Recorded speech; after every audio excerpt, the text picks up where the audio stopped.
I'd It's rather go literally into called Roblox and play this crafting a shit. chair. This was I your idea.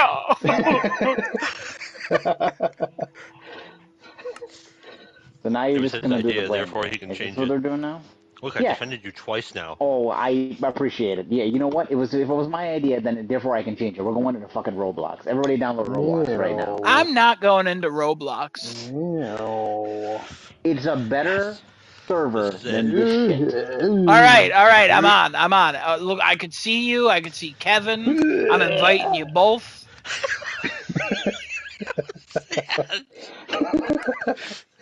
That was my reaction to Roblox. Kevin's here. I don't know, bro. Oh my god. Excuse me. Game. Oh man. I am in menu. Oh, I got an invite. Everyone should have gotten an invite, even though we don't need it. I don't know why we. I have no option. I didn't get an invite. Sorry. Hey, Kevin, you got an invite. I'm logged into my stupid ass fucking Microsoft account. I have not changed anything, bro. I don't know how you know the problems you used to have with T-Mobile home internet? This is the same fucking thing. Never had an issue. I do nothing. Shut your fucking mouth right now. Very high quality, guys. This episode is sponsored by T-Mobile high-speed home internet. If you want to go back into the dark ages, get T-Mobile high-speed internet. Because it works just as well as a fucking cow on the middle of a farm connecting to the internet. Fucking trash. Minecraft works as good as that does. Hey, look, Decinoto's here. I don't know, bro. I can't connect. It just keeps staying connected to multiplayer games, doing nothing else. I've used your invite. I haven't done anything. I haven't done anything different. I don't know what the fuck you want me to tell you. I haven't done anything fucking different. I updated the game and that's all I did. Uh-oh. Why don't you do something different? I turned the game off, turned it back on. You want me to turn the PS5 off? Okay, I'll see Kevin, you what guys in about exactly 4 do you seconds. do to get in here?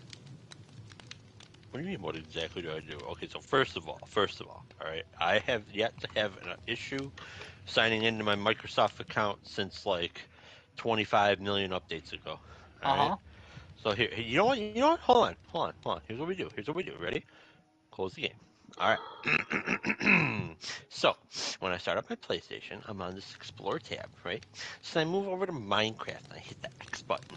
And then the Mojang Studios flash screen appears. It's Kevin, real fucking you're still in the game I wish for they would me. have changed it. Oh, interesting. Oh, there you go. Don't worry about that. So then the Minecraft loads and we get this really bad looking screen. I don't know what the hell this building is, but it's fine. And then we let it load. My account signs in automatically. There's my username. I'm not going to say it, but there it is. There's my little cards and everything, my little icon. Cool. My character never loads in the proper outfit that I was last in, but that's, that's just a feature. Don't worry about that. And then we go to play, and I hit R1 to go to friends. And then there's a thing that says joinable cross-platform friends. And Adam's name is there. And crafting a chat copy. It's a copy of the world because we don't talk about that. And I just hit X on that. It says connecting to multiplayer game, and then it says a whole bunch of shit real fast that I can't read. And hey, you're a lady now. Oh, I am. Well, this game didn't load, but we're here. All right, now describe that all to Genesis.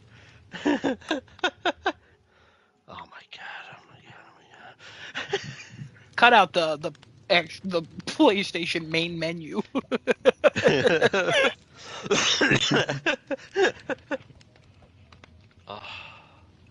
See why my freaking character didn't load the right model? Maybe because I was still in the game. Oh, you left now.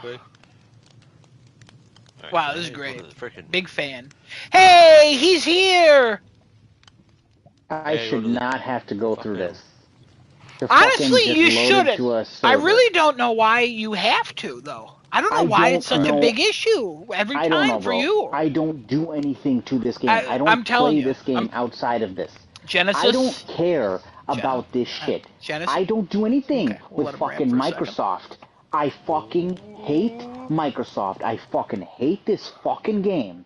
I want this fucking company game, everybody who works to make this game fucking lose their job and become fucking homeless because I'm sick of this fucking game.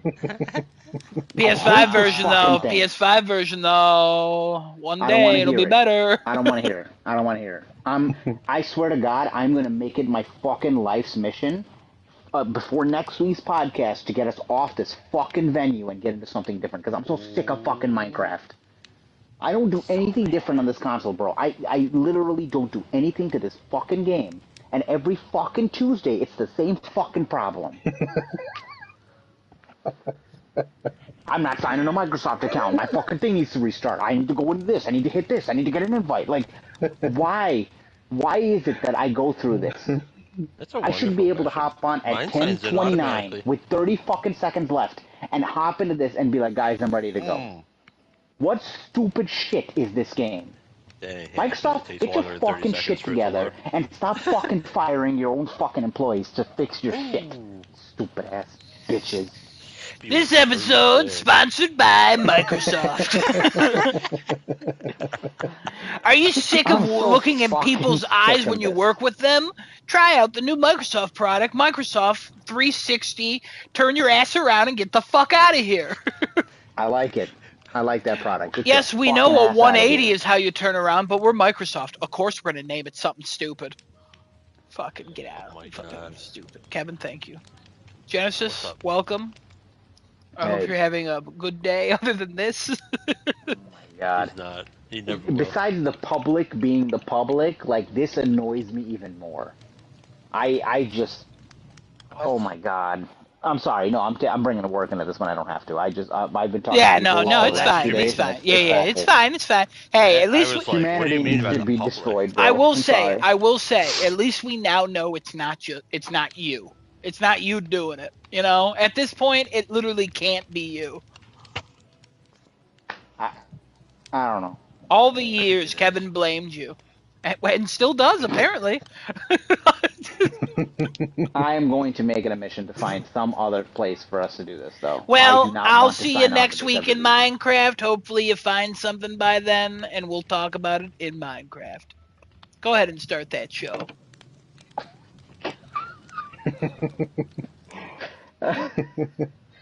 Welcome, everyone, to another episode of Crafting a Chat in the horrendous game known as Minecraft. Hopefully this fucking game just gets destroyed one day and never comes back into the fucking... I'd be really sad. I'd be so happy. Why do you hate every game I play? I don't hate every game you play. I just don't like Ubisoft in this. I feel like you do. What in the fucking game do I Can you imagine if Ubisoft made Minecraft? I would have already... All right, hear me out. Next game we go into, if we go into Sea of Thieves. We become pirates. Skull and Bones is $10 in Best Buy right now. Now I'm okay. Thank you, though. It's crazy. But I say we go into Sea of Thieves. What do you think about that, Genesis? It's some of the Microsoft game. All right, Grounded it is. It's another Microsoft game. Interesting. I'd rather... We should all meet in Bloodborne at this point. I'm fucking sick of this. We're not fucking playing Bloodborne. That's what fucking Ponytail would have wanted. Yeah, horrible matchmaking system, right? I'm trying to think of games that have no matchmaking system. We could go in there and meet in there and have a better experience than we have in this shithole. Anyway, it is episode 214. We are here on August 13th. Halfway through August. We are 214. Happy Valentine's Day. What? 214. August 14th is what I said. August 13th is what I said, I mean. Yeah. And then you said episode 214. Oh, well, good catch on that one. I'm stupid. I'm just dumb. I'm just too angry. I don't think, Okay. I'm joined by my usual cast here. I got Kevin, I got Desonoto, I got Adam, I got myself. No Cat today, and no, what's his name? Construction with a K? No, it's C. It's with a C. It's always with a C. No, it's okay. We'll make it with a K this time because it doesn't make sense with construction with a C. Which C are you replacing? Well, cat is always C, cat. Yeah. No. I'm replacing the C before the T. Construction. Ah, yes. Did I spell that correctly? Construct. Yeah, construct. Yeah. Oh, okay. Wow, this got yeah, confusing for no reason.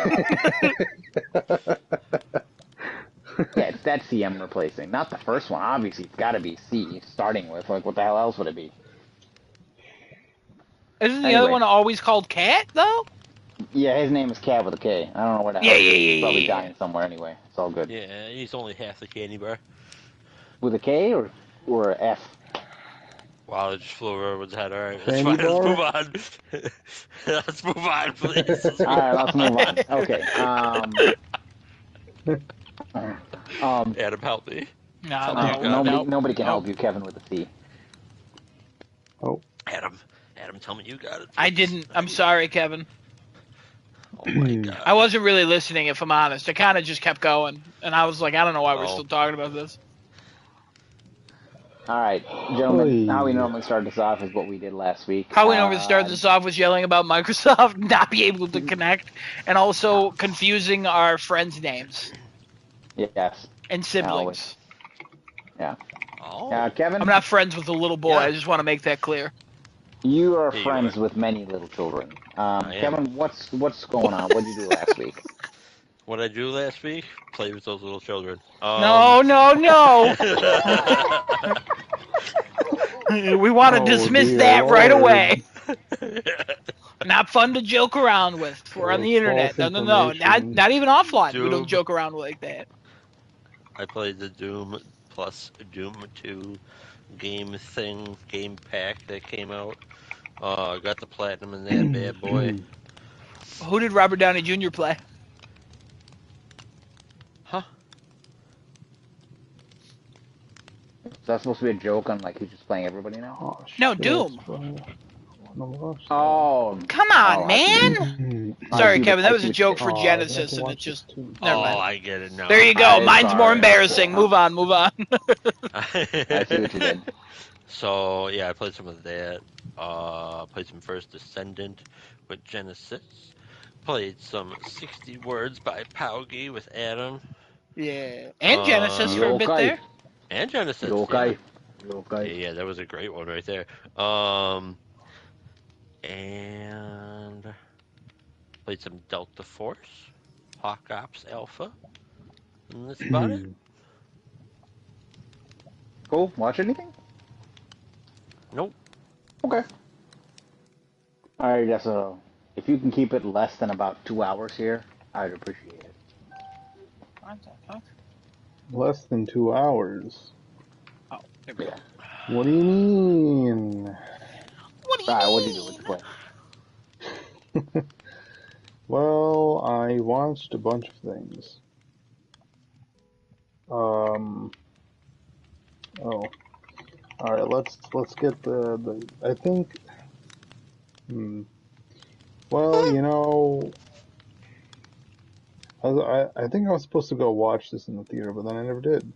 I watched Monkey Man. Yeah! Yeah! I fucking loved Monkey Man. Hell yeah! Holy shit. It's not John Wick, but it's its own fucking thing. It's its own fucking thing, man. And I fucking love it. And it rocks. Hell yeah. Holy shit. Oh my god. They have some, like, slower parts towards the middle of the movie, but that's fine. It's literally, like, one action scene, and then building up, and then the other action scene. Yeah. It kind of takes the Extraction it's really approach. well done. Yeah. Like, yeah, it's really well done. Oh man. Camera work. Oh, the fight scenes. The story. The longer takes, the story, yeah. Dev Patel is so fucking good in it. Hell yeah. Yeah, I was really blown away by this movie. Yeah. Well, I wish I went in theaters to see it. You and me both. Yeah. Wait, I thought you went in the theater. No. I went to the theater at home. Legally, let's say. Yeah. Okay. It was legally. I just want to point that out.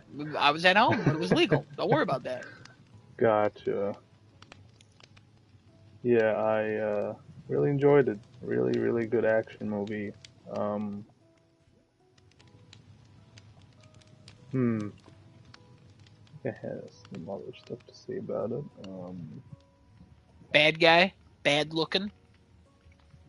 Yeah, the evil chief of the cops, and then the priest dude who, well, not priest, but Yeah, he's like prophet kind of. yeah, like a religious head, Yeah, a something like guru, that in if you India. will. Yeah, and everybody looks up to him and like follows his teachings and watches his shows and his speeches and Mm-hmm. kind of puts him out to be like this godlike figure, Yeah. which that that does exist. I feel like in some places, maybe even including India itself. Definitely. Yeah, the whole movie takes place in India, um, but it's leagues better than like what a Bollywood movie would be Mm-hmm. if they were to make the same thing. You can tell it's a Hollywood production. It still has a lot of like very Indian elements, so it doesn't lose like the flavor of like the culture of India, which is Oh yeah, nice. that's all intact. That Yeah, is all there. like one of my favorite Like their scenes is in the gods beginning and when they steal that woman's wallet, and it just goes through all of the people, that was and so it's like, interesting. yeah, and it's just like, hell yeah, man, hell yeah, like, One hand to another hand, down a drain, over a roof, yeah. through a street corner, like From a kid to an adult woman to an old man to a yeah. I just was like, what is this system? How do they keep track of anything like it this? worked. Yeah, it works for them, I guess. They're I don't know, their society is set up that way, I guess. Yeah. Everybody is very like tight knit, it seems like, for certain communities. Um, I will say the bad guy.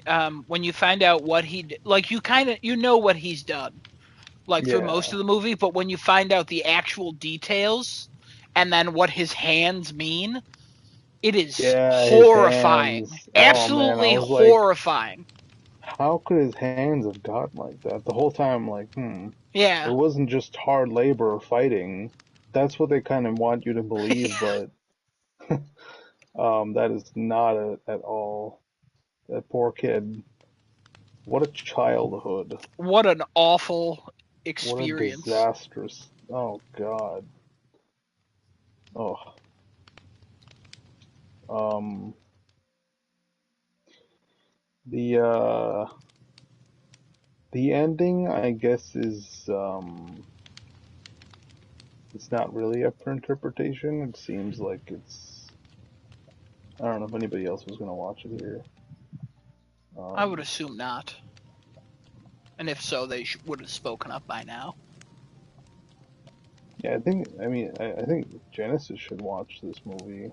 I think so too. I think he would I like it ain't a watching lot. nothing about India. That's why I never recommended it to him, because I think he should watch it, but I know he won't. Also, I don't know if he would appreciate the Hijra community that shows up Yeah. and plays a very pivotal role about Oh, they play a acceptance, huge role. Yeah. and how after I saw that in the movie, I looked them up, and that's like a real community and a real thing, and like a section They're of all like India. Yep, hated in yep, section India, of and India that is it's even like an based on ancient like one of people. their Yep. gods and how they were Yeah. um like interpreted and still hated Yeah. very much. But You just talking oh, the Hijra? You talking about like the Hijra? Is that like the tranny people? Is that what you're talking about? the trans. Yeah. Yeah. Hijra? Yeah. Yeah. I would have burned that movie down to the ground. Sorry. All right. All right. All right. Okay, Let's not say hold things like that. on. Hold on. Let's back it up. They play and also they're cool when they fight in this movie. I will say they fight. I was so And surprised. I'm like, what the fuck? They came to fight with him. Well, they said that they're like trained in like martial arts and stuff. Like they have an inner peace and that they fight like they're ancient warriors, so they know how to defend themselves. They just choose like, not damn. to. So then they come in and they just fucking slaughter. Yeah, they're all wearing very, very extravagant gowns, and they're like, "Fuck this place up." Just so good. God damn. What a film. A wild ride of a film. That's a 4K for me. I still gotta buy.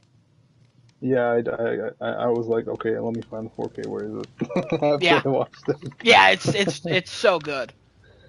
Yeah. I'd watch a sequel. I don't know if there could be a sequel. See, that's the thing about the ending. I'm like, is he just dead? Because he just falls down and there's nothing else.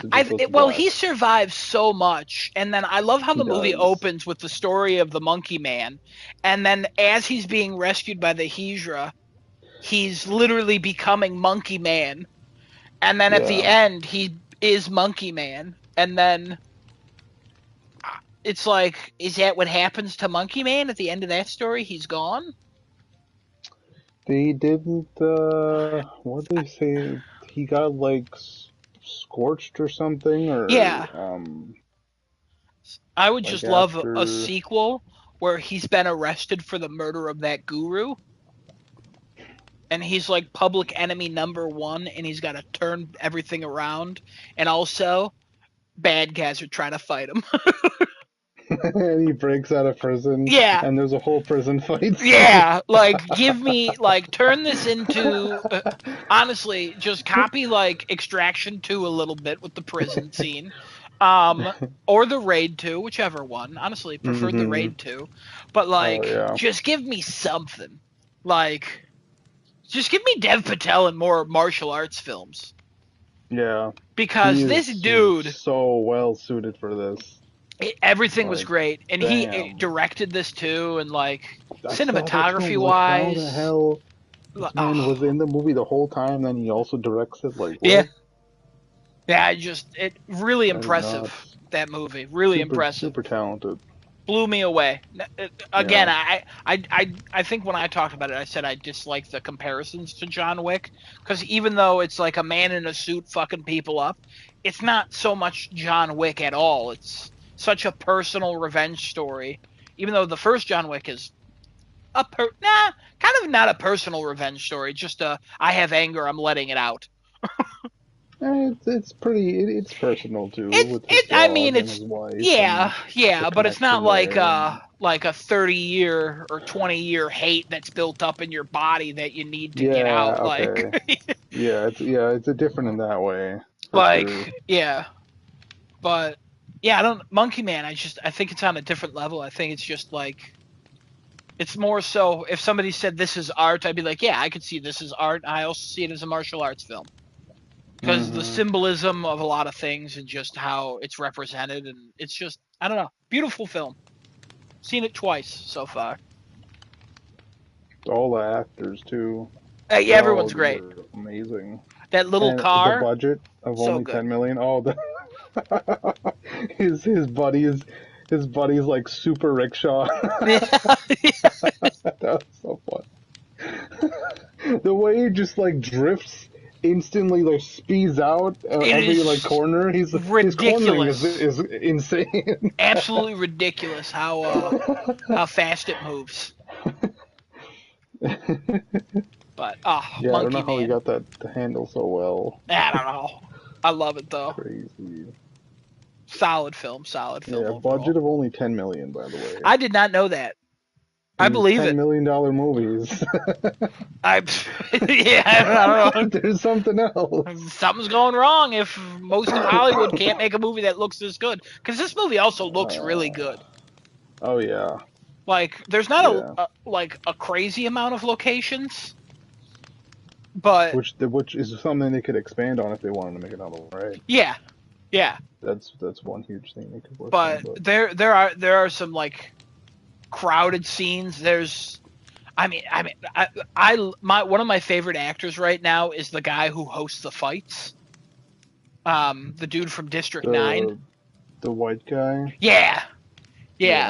Well, hey, we all like money! Oh, is it Charlton? Yeah, Charlton Copley. Yeah. One of my favorite actors right now. Oh, okay. And has been for like the past 15 years. Mostly because of District 9. Sorry, Kevin, I know you don't like it. But that dude is so good in everything. And he stands out in this movie even though he's barely in it. And I would love to see more of him. I just want to see more of this world. Mm-hmm. Oh. There was that other scene too where he's in the prostitution house. Oh yeah. Oh, with the axe. That was another yeah. Oh, dude, the violence in this movie is way gorier than you'd expect. Yeah. There's a great elevator scene.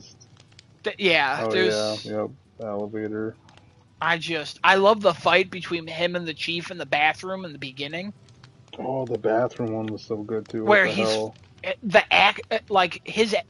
his character hesitates for a second because he's so mad and sad and and then they fight and it's just awful and violent and then it's gross and he has to reach into a toilet for a gun and oh god, after that dude was taking his shit and then he shoots at him and then it goes into the street chase to the prostitution house with an axe and that sequence was nuts. Yeah. That whole it's literally 15-20 minutes of fighting and just nonstop, and it's so good. Doesn't wear the monkey mask a lot. Jump out the window. Yeah, I love when he tries to jump out the window. That was in the trailer, and I was like, "Oh, that's probably going to be at the end." And it was right in the middle in that big action scene, and I'm like, "Fuck yes!" Oh. Right after the bathroom. Yeah, that's so funny. Oh. Damn. Yeah, what a great film. Mm-hmm. Blast. So other things. I was a bit on a Denzel Washington spree again, so I went and saw The Great Debaters. Oh. On it was Prime or something. Oh yeah, it's on Prime. Pretty good little movie. He leads a debate team to the first black debate team in Texas. To beating Harvard school debate team. Yeah. Yeah. Pretty good movie. A little older one, 2007. But yeah, I don't know how Denzel does it. We've already talked about this, but his mannerisms and the way he speaks and the way he delivers every moment of a film is just incredible. Another one I rewatched The Equalizer, and for some reason it felt like I didn't watch this movie all the way through whenever I watched it the first time. So I went and watched it again, and fantastic. I maintain another great Denzel film. That the first Equalizer still has the best villain. With that dude who's just I agree with that. So intense. The only one who challenges Denzel in that movie series, I think. As being everybody else kind of just folds. And then at when some point. When Denzel puts the dude's glasses in his drink and tells him a story of a little kid and it turns out to be that guy's origin story. Yeah. And it's just holy shit, you got this guy pegged. You don't need, you got everything on him. What the fuck? Then the ending is nuts, where you don't even see him take it down that house, but you just see all the dead people, and you're like, what the fuck? Yeah. And he ended up making him kill himself. He didn't even do anything. Yeah. It is, and really only Denzel Washington can pull all that shit off. It's absolutely Oh, yeah. wild how great. Absolutely. Oh, what a What film. a guy. Oh my god. I don't think I've seen I don't think there's a bad movie he's made. Maybe even if the movie is not that great, his performance never, I ever, like, fails. don't know. Yeah, I don't think. I can't think of one thing where he was in and I was like, not a fan, not a fan. Yeah. I mean, I think I probably haven't seen all of his, like, maybe his older movies, but I feel like I've seen Oh, I saw The a Magnificent decent Seven in chunk. theaters with Kevin. The remake, that movie wasn't great. Oh. But I'm sure his performance was still fucking... He was the best part. Yeah.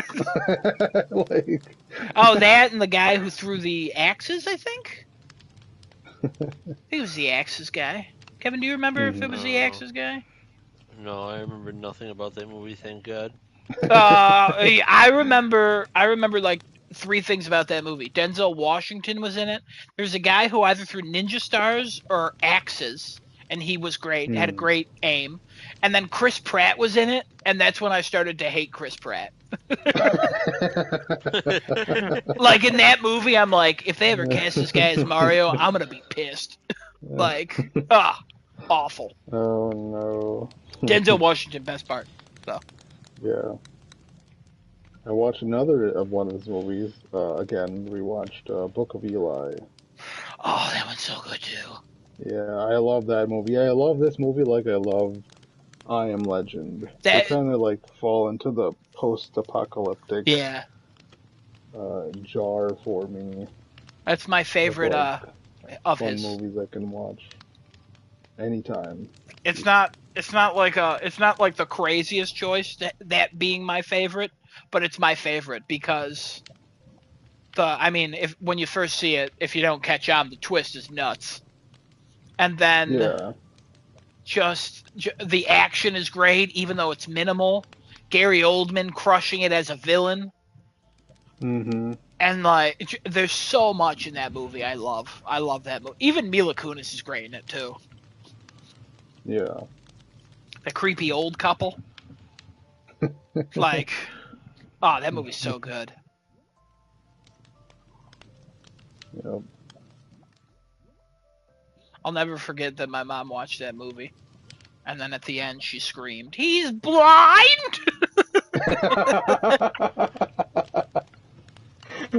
You know, I think the first time I watched that, I didn't catch on to that detail somehow. I thought the book was blank. So, for some and reason. he just memorized it by reading it. Yeah. So, it was actually Brit. First time watching it, I was like, I had a thought about 60% of the way through the film. And I'm like, wouldn't it be nuts if he was blind? And then I dismissed it immediately. And then I got to the end and I was like, oh my God. But it was funny because after my mom watched it, she literally was like, what? And she went back and started the movie again. And then you see all the little things he does. Like when somebody's talking, he turns his head to them first with his ears, and then he'll adjust and then lift his head up to kind of like point towards them a little bit. He's always looking a little bit off to the side of somebody because his ear is facing them more. And then every time he's fighting, he's listening. He's not looking around. Like there's so many little signs of him being blind throughout that entire fucking movie, and it's fucking bullshit. The way he connects with that one woman, Gary Oldman's like wife, slave, whatever she is, like, and she's blind. He talks about everyone went blind if they were alive during the olden days. He was alive during the olden days. What the fuck? What? Right. I'm just, oh my God. There's so much that's so good. What a film. 10 out of 10 film. And what an actor. What an actor. One of the greatest. If not the greatest. Yeah, I don't. It's so like, oh my god, fuck, dude. Mm-hmm. Watching one YouTube video, just going through his bunch of his like more notable performances. The Including American stuff like, Gangster. yeah, American Gangster, Man on Where he shoots Fire. what's his face in the head. That one pops up on my YouTube all the time, and every time it pops up on my YouTube, I'm like, well, I guess I'm watching this scene again. Where it's like, you don't have Right to in go the outside. street. Yeah, you don't have to go outside. And then he's like, what are you going to do, shoot me? Yeah. Pops him in the fucking face. What the fuck? That one always pops up Holy on my shit. YouTube. Every 2 weeks it pops up, and I watch it. That's so funny. Training Day. Ah, Fucking. so good. The one where he's a pilot. Flight? Yeah, Flight. Like, what the fuck, man? This guy. Fences This is really guy. good if you haven't seen Fences. Fences. Oh my god, I love Fences. Fences is great. Oh. Oh god. I believe it. Any movie he's made is just good. Yeah. Then he has time to just pop out like a bunch of action movies. Like, I even like Unstoppable, and Unstoppable's not that great. Him and Chris Pine on a train. They're on the train? Yeah, they're like on a freight train that's like going. Oh, It's literally unstoppable. Hell, even the taking of Pelham 123. I saw that one. John Travolta. That's another train one. That's the other train one. It came out 1 year before Unstoppable. He made 2 train movies within 2 years. Wow. I have to watch Unstoppable then. I don't know if I've seen it. Unstoppable is good. It's on Tubi. I still have to watch it on Tubi. It's also weird how he made 2 Ryan Reynolds movies within like a year of each other. Oh, was it Ryan? I don't think it was Ryan Reynolds in the second one. Never mind. I think it was Mark Wahlberg in 2 Guns. Oh yeah, yeah, that's Mark Wahlberg. Yeah. 2 Guns. Pretty good. Pretty good.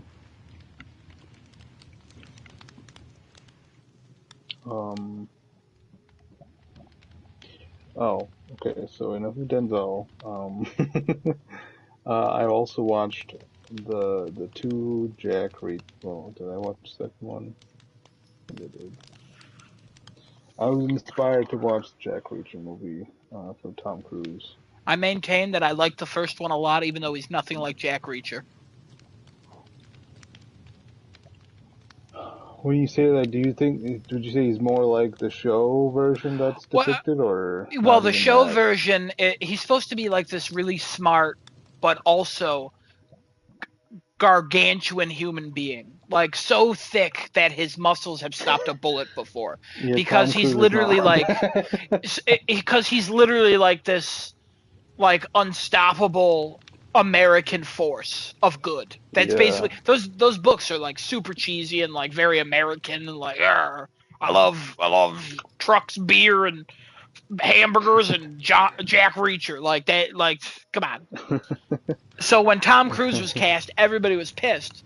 And I see immediately why he was cast, because he has an excellent resume. He'll sell tickets, and also the fucking confidence of that man is so similar to like a Denzel Washington that in that movie you actually do fear him like he's a giant man. Mm-hmm. Like when he his presence is crazy. Yeah, when he fights those kids after Sandy sets him up to fight, and then like I still think the ending is so good when that soldier wakes up and he's like, "Oh, I've done some bad things, and there's a man who's coming for me, and he said he's always gonna come," and then he describes Jack Reacher, and it's like, are you fucking kidding me? That movie has one of the best endings. The second one is garbage. It's such a downgrade. Yeah, it's such a downgrade with the action and the story. Because the story in the first one, I think, is really good too. Yeah, I thought the same. The story was very good. I was so sad when Sandy died. Who's Sandy? Sandy was the one that set up the guy to fight, and then he visited her at her job, and she was like, "Oh, you got to go to this guy's house." Oh, The one who was like, "I'll sleep with the you," girl. and he was like, "No." And then she ended up dying. I was like, "No, she was Oh such my a nice god! young And she lady." literally got punched Yeah. one time. Yeah. I was like, wait, she's out with just the one punch, and then they strangle her as she's like Yeah. paralyzed. Yeah. Yeah, Awful. sad. I was when I first watched the movie, I was so devastated she died because she just seemed like such a sweet person who got tangled up in so many bad things. Yeah. But like the crime is great, like the investigation's great, the twist is great. Werner Herzog as the bad guy was like, He's I was really so good. cold I had to bite off my fingers. It's like, what the fuck? That's how I survive. You know, that guy's in an episode of, real quick, I'm sorry, this is kind of derailing a little bit, but that guy, Werner Herzog, is in an episode of Parks and Recreation trying to sell a house to the character April and Andy and Aubrey Plaza and Chris Pratt. And they ask him what's he going to do with the money, and he goes, I'm very excited. I'm going to take the money and go to Disneyland. It is so funny. It's so funny. Oh shit. But yeah, love the first one. Yeah. I think I watched them one after the other. Yeah, the second Basically. one's bad. The second one starts off cool, where it's like, oh, the cops are arresting him, and he's like, oh, that's whatever, like, I don't care. Yeah. And then, But yeah, as it progresses, it's just like it's so bad. I even love the first one, the car chase scene. It's so like visceral. And oh yeah. then he gets out, and that guy gives him a hat. Like, and the car just slowly rolling down the street, and all yeah, the police are like, go, get him, and he's just standing there. And then they board the bus, and he gives the guy the hat back. yeah, and gives him that Tom Cruise smile. Mm-hmm. So good. So good. So I was also on Tom Cruise binge. I also rewatched Collateral. Of course you did. I knew you were going to say Collateral. Collateral's so fucking good. Yeah, Collateral's fucking fantastic. Oh my god. It was the anniversary of Collateral, I think, like a few days ago. Oh. So funny that you watched it. Yeah, I watched one little video essay about his character in the movie. Another one. I watched one before, but I was like, you know what?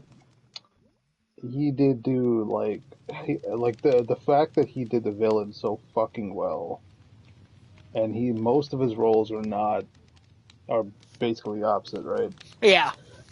But in this one, he just goes off. Absolute shame he's not the villain in More Things. Fucking, huh? Absolute shame he's not the villain in More Things. Oh yeah, yeah. He's the greatest fucking like psychopath dude who can work through any situation he comes across, no matter what the fuck it is. Yeah, I wish they would cast him in something else. That's villain. That'd be super cool to see. Again.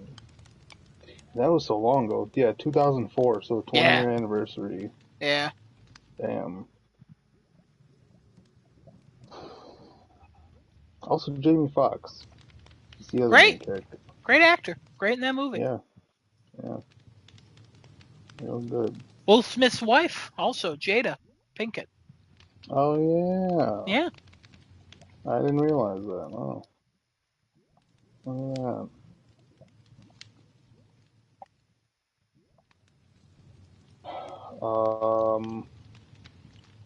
think that's all the Tom Cruise has done. So there's one more thing I watched. It's so remember Ballerina? Oh yeah. So That's there's still coming another out. movie. There's well, not the John Wick Ballerina, the Korean Ballerina. Oh, I do remember Ballerina. Yeah, that one. There's another Korean film with a similar ish premise. It's called The Villainess on Prime. And it has one of the coolest like opening and ending sequences I've seen in like an action movie because they do the thing where it's like they do like the super long like one take ish thing. I don't know if it's one take. They probably don't make it like one take. They probably have like the sneaky cuts in there to make it look like it, but it looks really good for what they did in that movie. The story's okay. I think it drags a little bit too, but that the beginning and the ending sequences are fucking nuts. Because they go into like POV, like so much of the time. There's like a whole sequence from like the hallway from Old Boy, and it's all like POV from her viewing angle. For the beginning at least, and then the ending. There's a whole vehicle chase scene that's also like a really long one take looking thing. Yeah. What's this called? The Villainess. The Villainess. On Prime.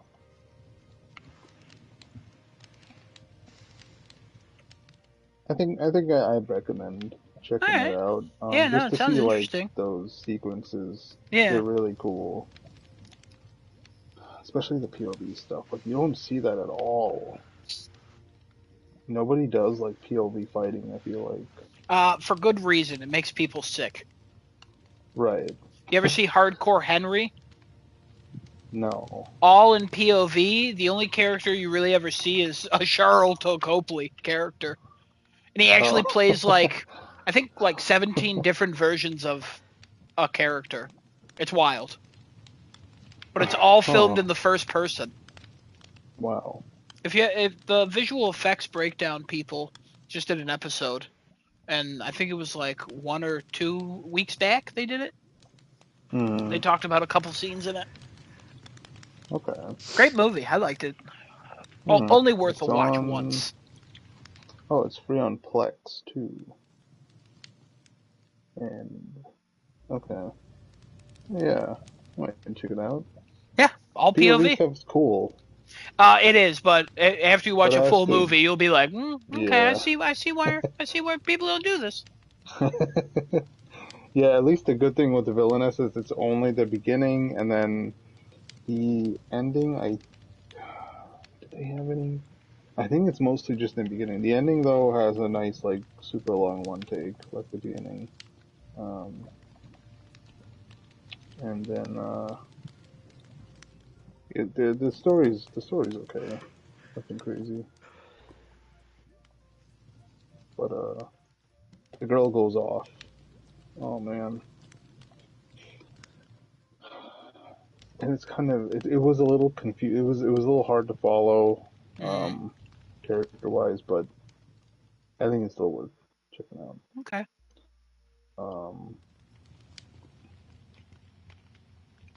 And then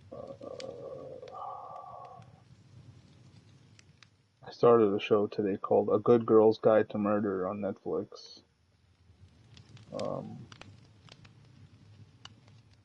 This group of friends is trying to find out why or who killed their friend. Little like crime drama. I've seen ads I'm only for on it. episode 4. Yeah, I think it came out recently. Yeah, recently added. So let me check it out. Got that tiny head girl that was in what's that show with what's her face? Is it the main girl, Emma Myers? Yeah. She's in Wednesday. Yeah, Wednesday. She's the happy one. Oh yeah, look at that. Yeah. I did not recognize her. I didn't even watch Wednesday. I just kept seeing her in like trailers and stuff for it. And then people would use her as memes, being like, "My goth friend and me." Like, I'm like, oh, okay. That's cool now. I think that's about it.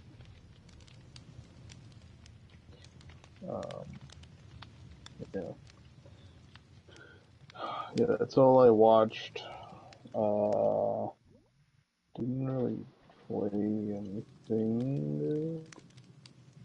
But I did go to the gym today. Made a return to the gym. Nice. Yeah. Get them glutes back up.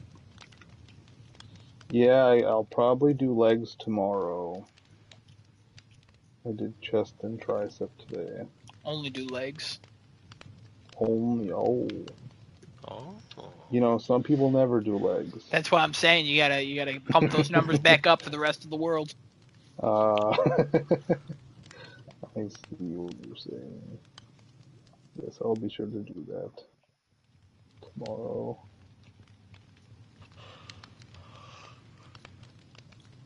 Cool. Yeah, I think that's about it. Okay. Cool. It was not Adam, what 2 do you do? hours. It was not Oh 2 hours. god damn. Damn near felt like it. Adam, what do you do? Wow. All right. Rude.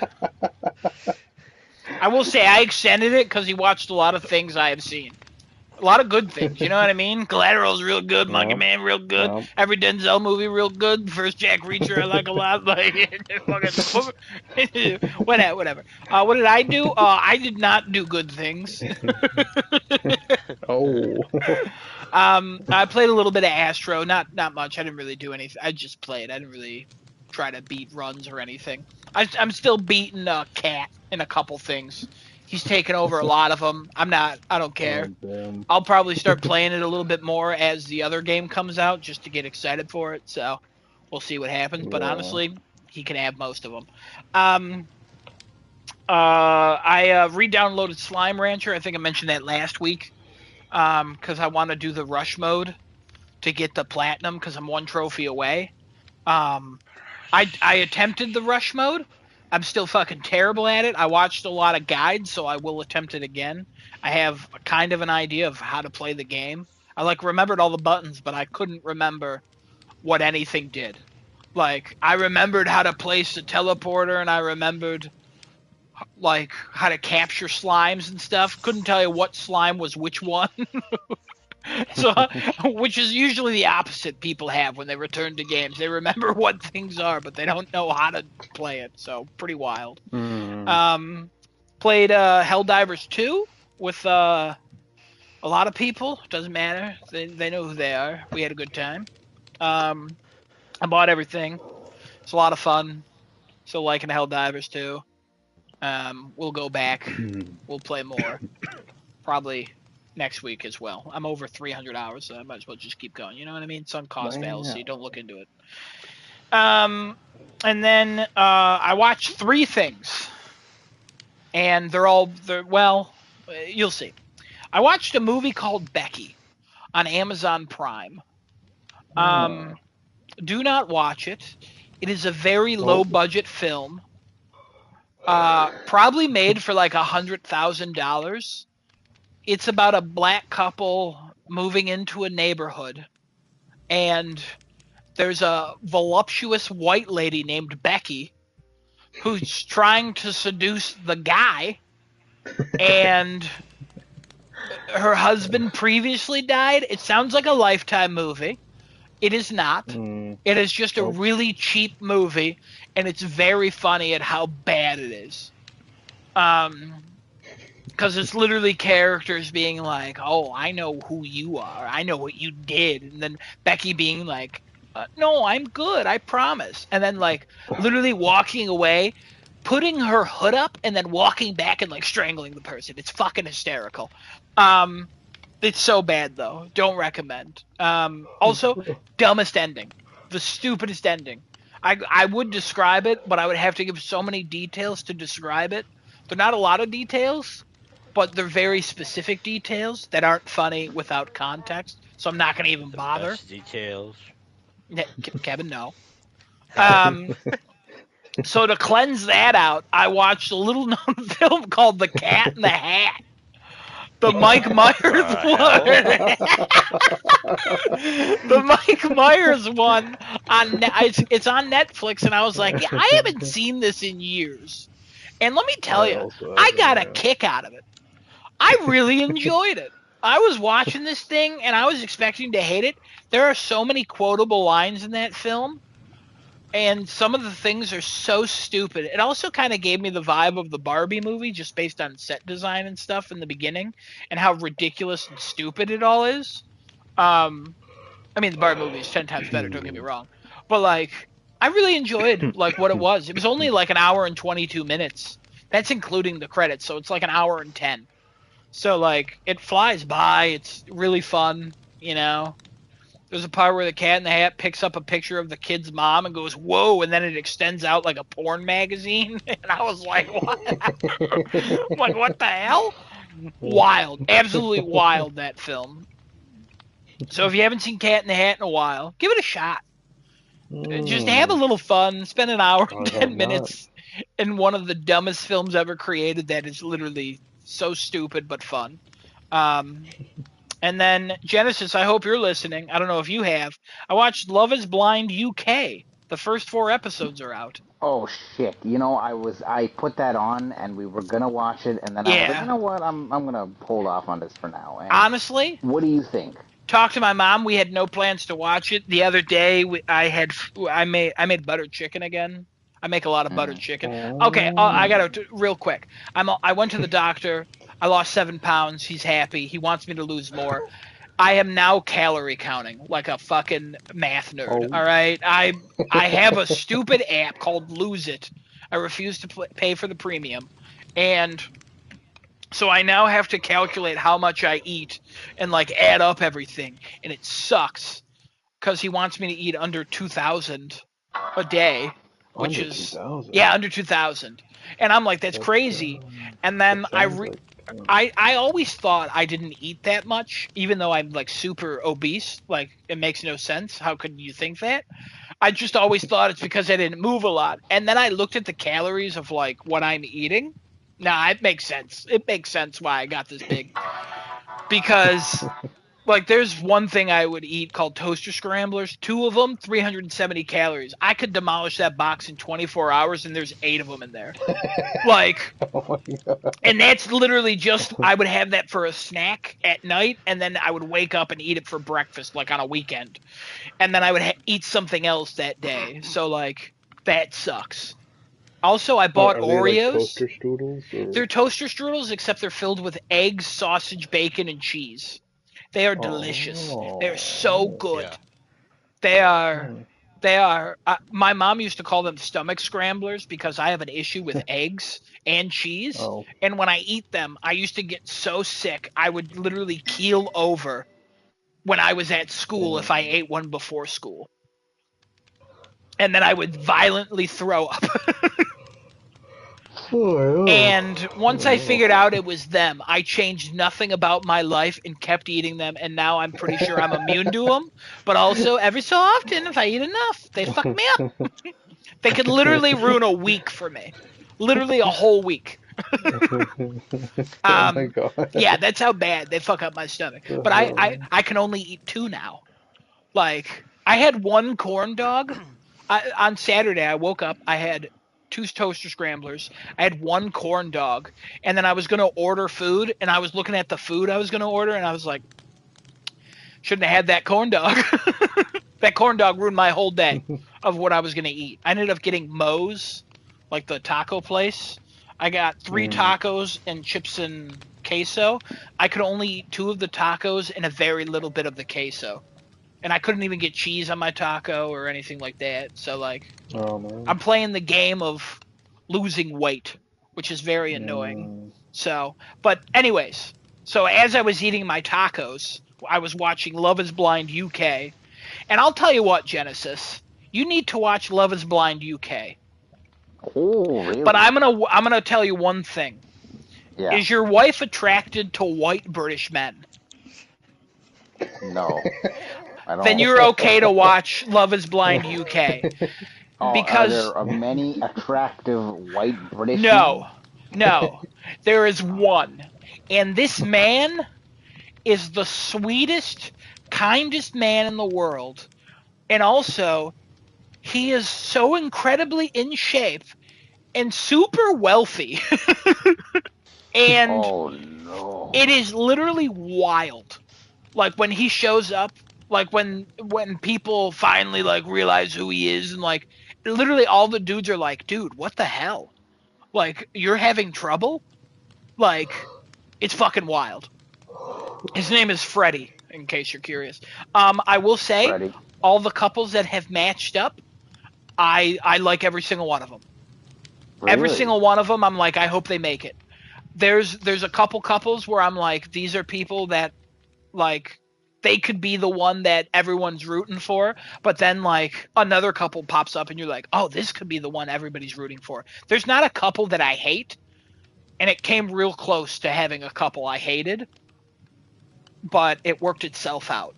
And it's only up to episode 4, so like the last episode is just the episode where they're on their honeymoons, not honeymoons, their beach vacation, and then the next episode's gonna be like when the actual drama starts, when they see other people and then they have to live with each other. So like, I would say it's a great time to get into it, Genesis. I'm telling you, it's so good. I'm really enjoying it. All the weird shit from like the last couple seasons of the regular Love Is Blind, of like, wow, this guy's like, what's up with this guy's thoughts on condoms? Why is this guy such an idiot about this lady? All of these ones, I'm like, hell yeah. Like, nothing's going wrong so far, and I'm a little worried that the show's going to be boring. But a couple teasers for the next couple episodes are like, okay, this could be spicy, but Okay. it's good. Highly recommend. We'll probably look into it. I'm not gonna lie. We'll probably look into that. Yeah. Highly recommend. Don't look into it like you've been looking into X-Men '97. Just actually look into this one. No, I'll look into this one. You're good. I'll look into this one. Thank you. I appreciate that. But also, fuck you. Whoa. Because of the X-Men '97. That's all I did. So, Genesis, what'd you play? What'd you watch? What'd you do? You know, I played some First Ascendant with Daddy over there. Played some Helldivers with you guys. And I actually don't think I played Stellar Blade this week. I may be wrong with that. I don't know. I don't remember. I don't think you did. My God. What the hell have I been playing? You might have, like, one day. We were playing Helldivers. Because the new update. Oh, yeah. And then First Ascendant. And then you did a little bit of Paugy with Kevin and I. I did, yeah. And then I've been just sleeping otherwise. Sleeping around. All right. Your apartment. Yeah. With your apartment. Not like with other people. Yeah. That we know of. No. We don't joke about that. It's not funny. He would never betray his wife. That's right. Huh? Hey, Cat's here. Cat, what'd you do? Cat's a bitch. Whoa. Let's slow Her down husband's there, not even on bucko. this show anymore. You need to calm down.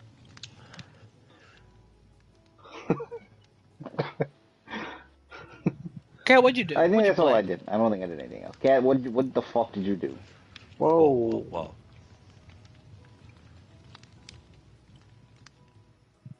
Good. Cat, I want you to jump off a damn bridge and go die now. That's what I need you to do. Oh my God. I mean, you have to do it. That's what he said. Like, your mom's gonna be like, "Why didn't you listen to your older brother?" He said, "You gotta. It's out of our control." Oh, dear. No, don't do that. Please don't do that. No, you can play Helldivers. Just don't jump off the bridge and die, Yeah. like Genesis said. No. No. Oh, he's gonna kill him. Don't even do it in Hell Destiny. Divers. Don't even do it in Hell Divers. No, Hell Divers, not Destiny. What's wrong with you? That'll be the day. It'll be You're the not gonna have day. much luck here in Buffalo. We we don't have very good bridges here. There's so many bridges here. What are you talking about? They're all awful. Plenty of bridges. A lot of They're not, bridges like, to tall jump off ones. of. I've done my research, not to jump off of, but bridges in Buffalo. They're awful bridges. Go to Rochester instead. There's better bridges over there. I'm not. Are you fucking kidding me?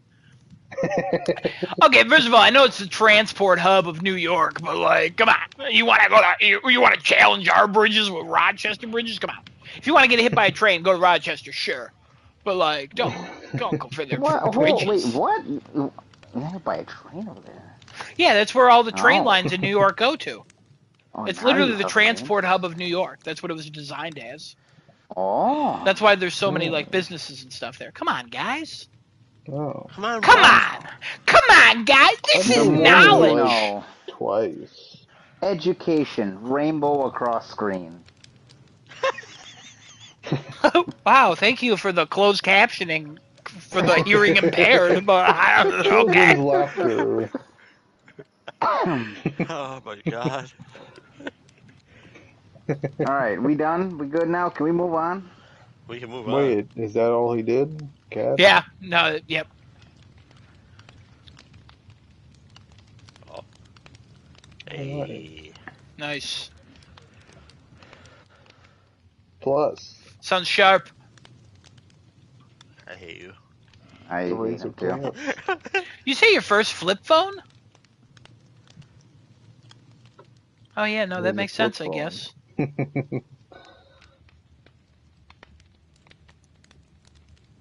Well, yeah, you're a child. Yeah, you know, you were a child. Yeah, I get it. I get it. Who hooked you up with that? Mmm. Mmm. The phone man himself. Phone man himself. Mr. Phone is what we call him. Oh, yeah, that's more accurate. What? What?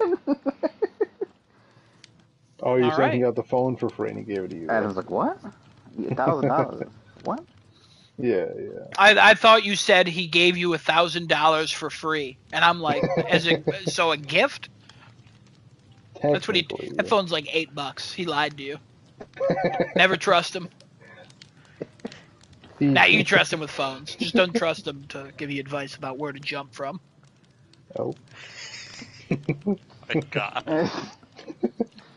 Yeah, you know, it's I'm so upset about the bridge. You're lucky construction isn't here this week. He would have yelled at you about the bridges too.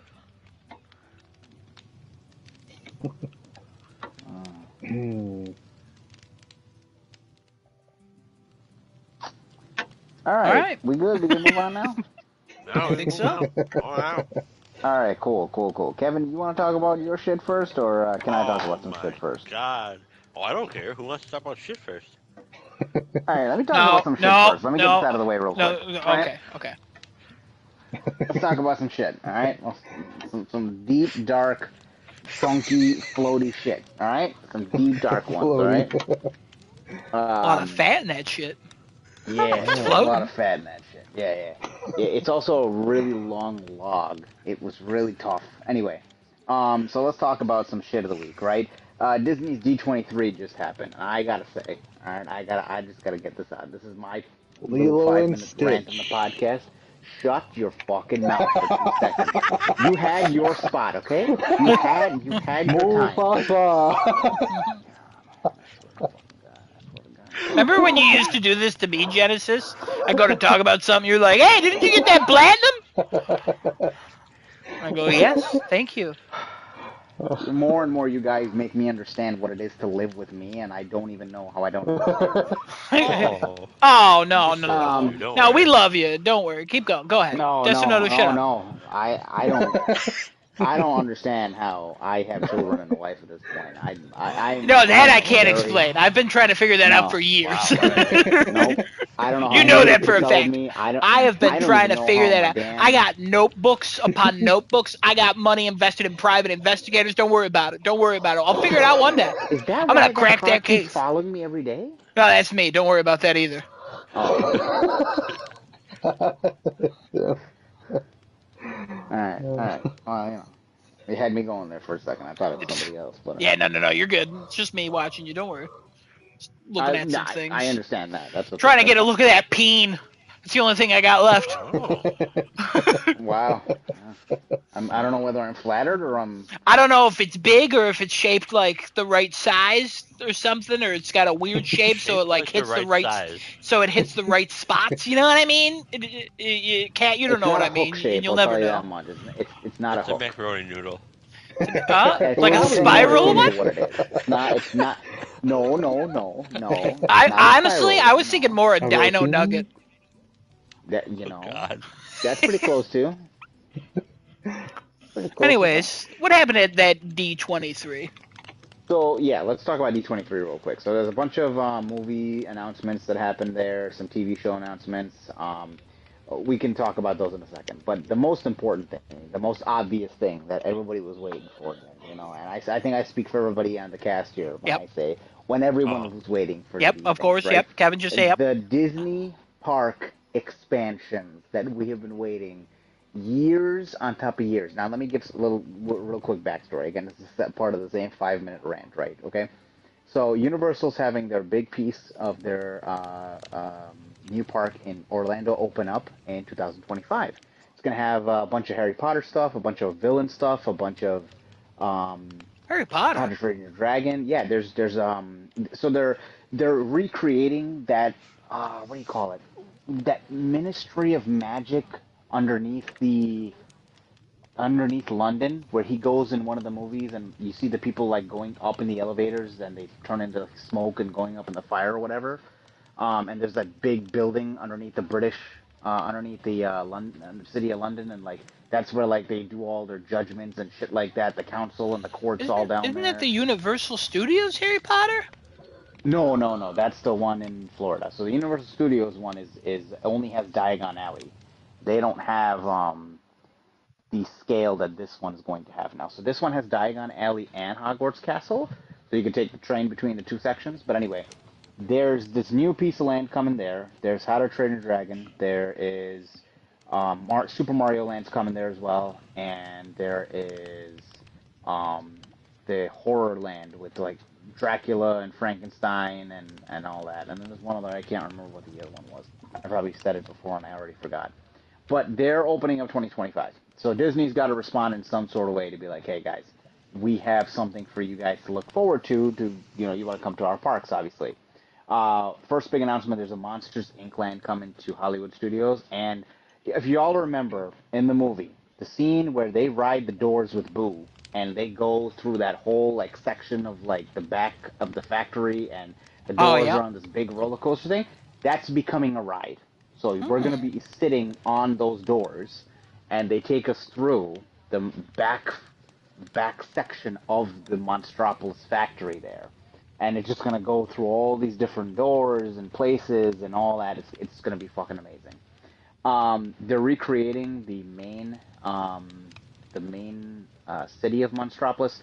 Mainly, what they're doing is the front of the factory and the street that Mike and Sully live on, and a couple of shops and things like that there. So it's like it's that strip of street that they're making right before they get to their work.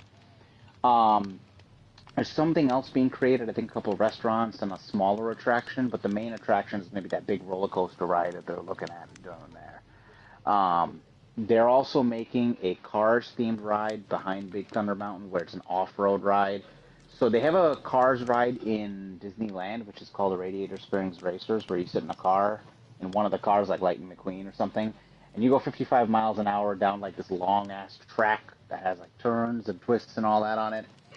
They're making an off-road version of that. I think they're draining the water from the Tom Sawyer Island and shit like that. And there's a big boat that used to go around in the water, so they're draining that, getting rid of the boat, and that's what's going to be in place of that. Um, they're also creating a smaller version for kids in that section, and a couple other shops.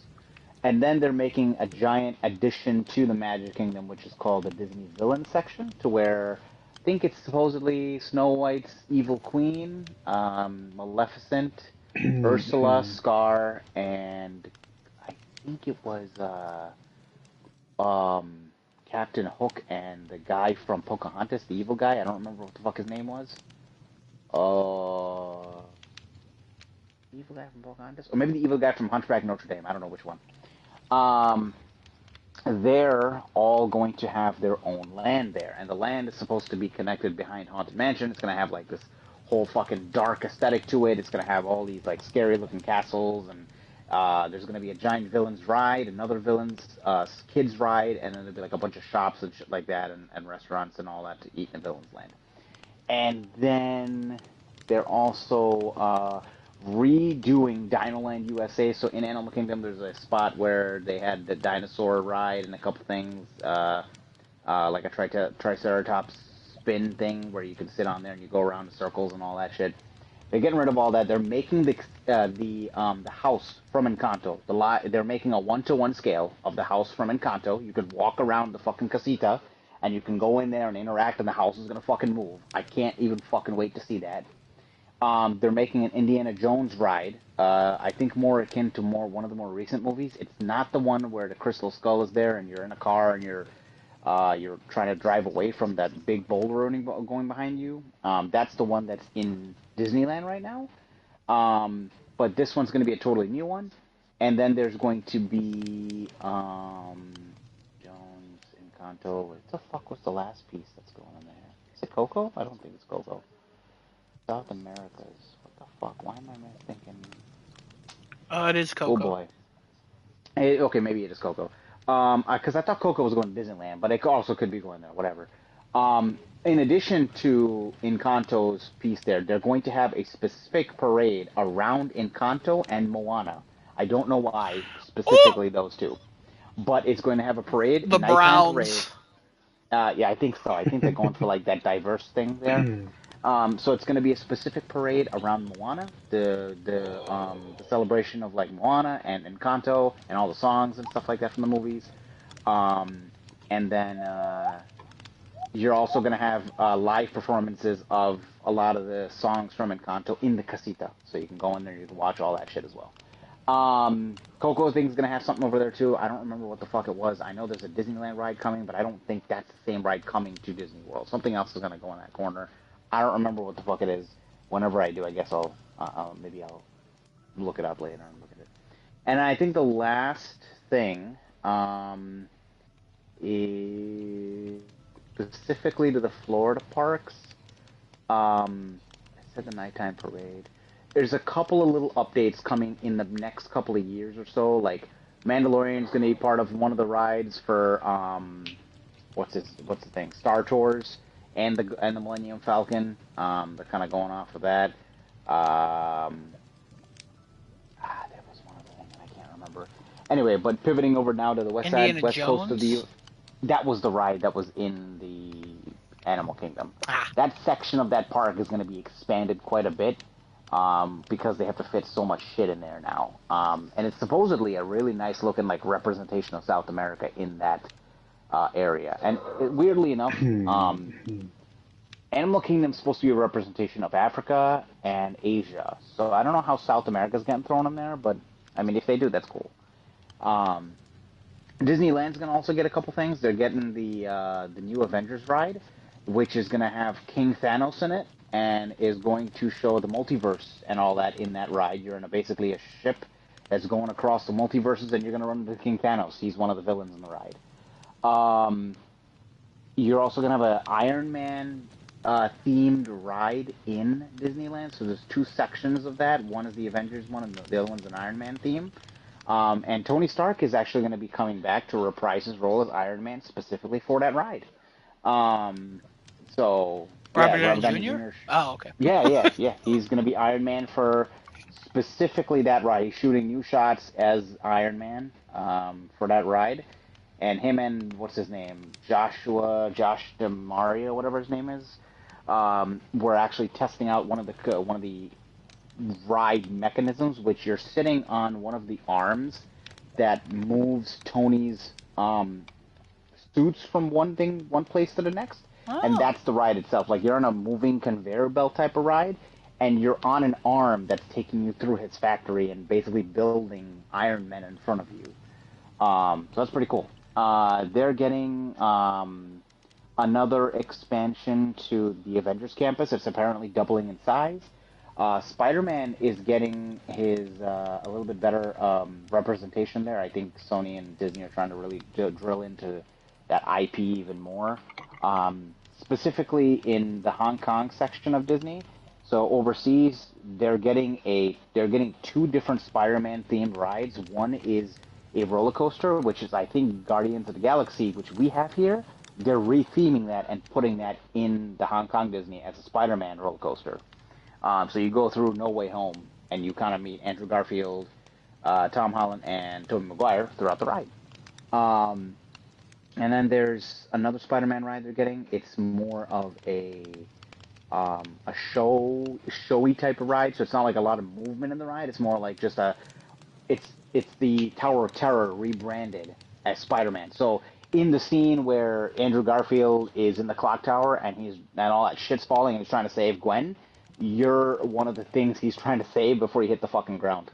Oh, that's fun. Yeah, Tom Holland's there. He's there. Tobey Maguire's not in that one. I don't know why. I have no idea why.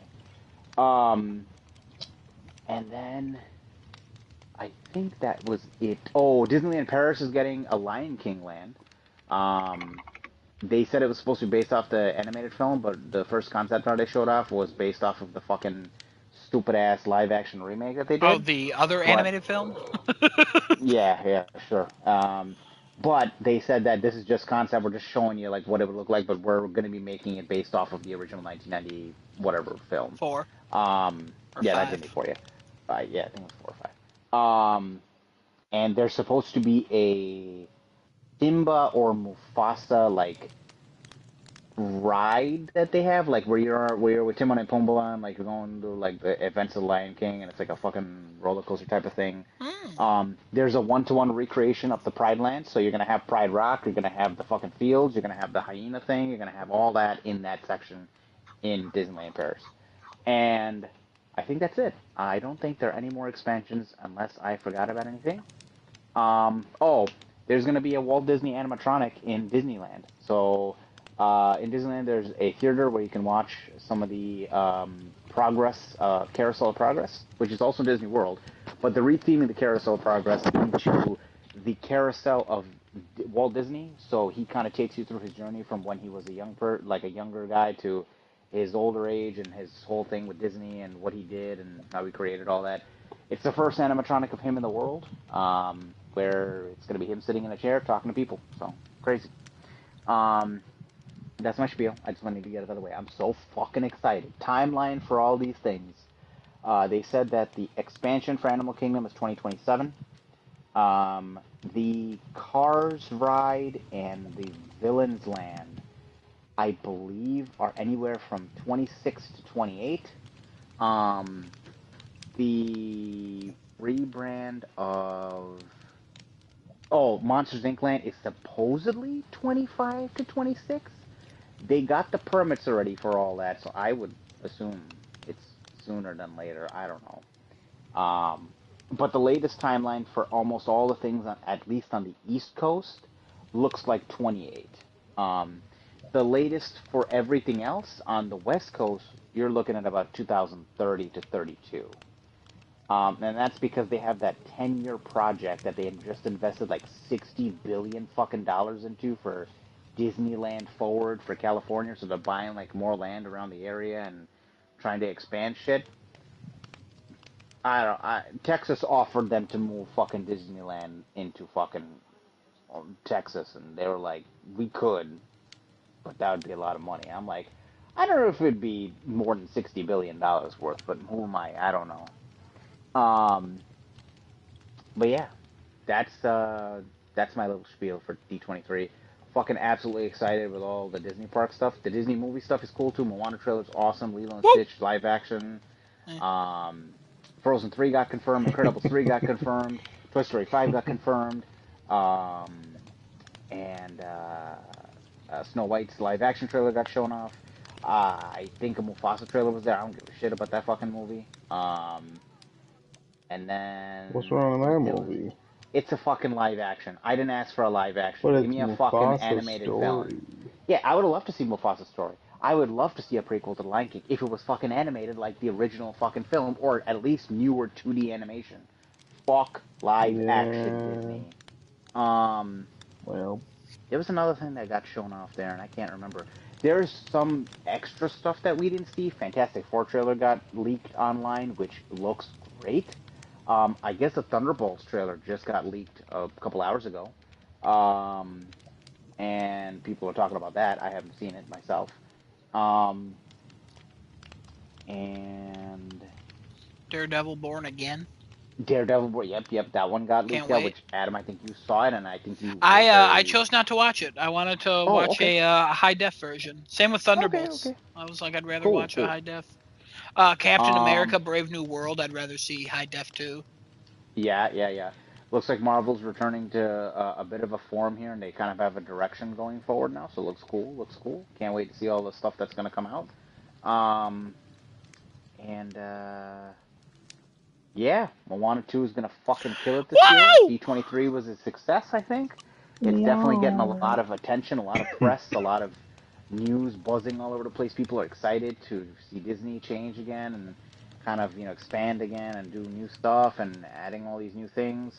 And a lot of IPs are being continued, so people are super excited to see that. Can't wait for the next upcoming D23 because even more shit's gonna get shown off then. They said wait. If you guys love this one, wait till next year's D23. It's gonna be fucking mind blowing. So I was like, oh shit, okay. But yeah, that's my segment. Kevin, you're up.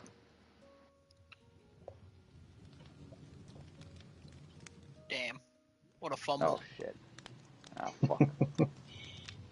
I'll say the biggest takeaway from D23, Moana 2. I think that's everybody's biggest takeaway. No. Oh. I'm sorry, it's not. The Moana 2 trailer is the exact same thing as the Moana 1 trailer, but in a different order. Kevin, I will not take any slander of Moana, so keep it to yourself, please. Alright. You talk shit about anybody in my life or any movie except Moana. You talk shit about Batman all day long. I don't give a fuck. Moana 2, you shut your mouth, alright? I'll fight you. I'll fight you. Alright, so you're not wrong though. You're not wrong. It's the same trailer, but I'm sure the movie will be just fine. Snow White looks like hot garbage. At least they're not using the fucking real live dwarves. Supposedly it's live action. Almost 95% of that is CG. So I don't know where the live action is. Please tell me. I got bad news about Lilo and Stitch then. Stitch is the only thing we saw in that little teaser that you linked in the chat anyway. I don't know if there was more to it than that. No, there's not. Stitch looks freaking great. Stitch looks amazing. Not live action though. Only animated. I thought it was gonna be a live action movie, and he's. Well, I mean, you're complaining about Snow White that it's live action, but it doesn't look live action. Stitch didn't look live action to me. It looked animated.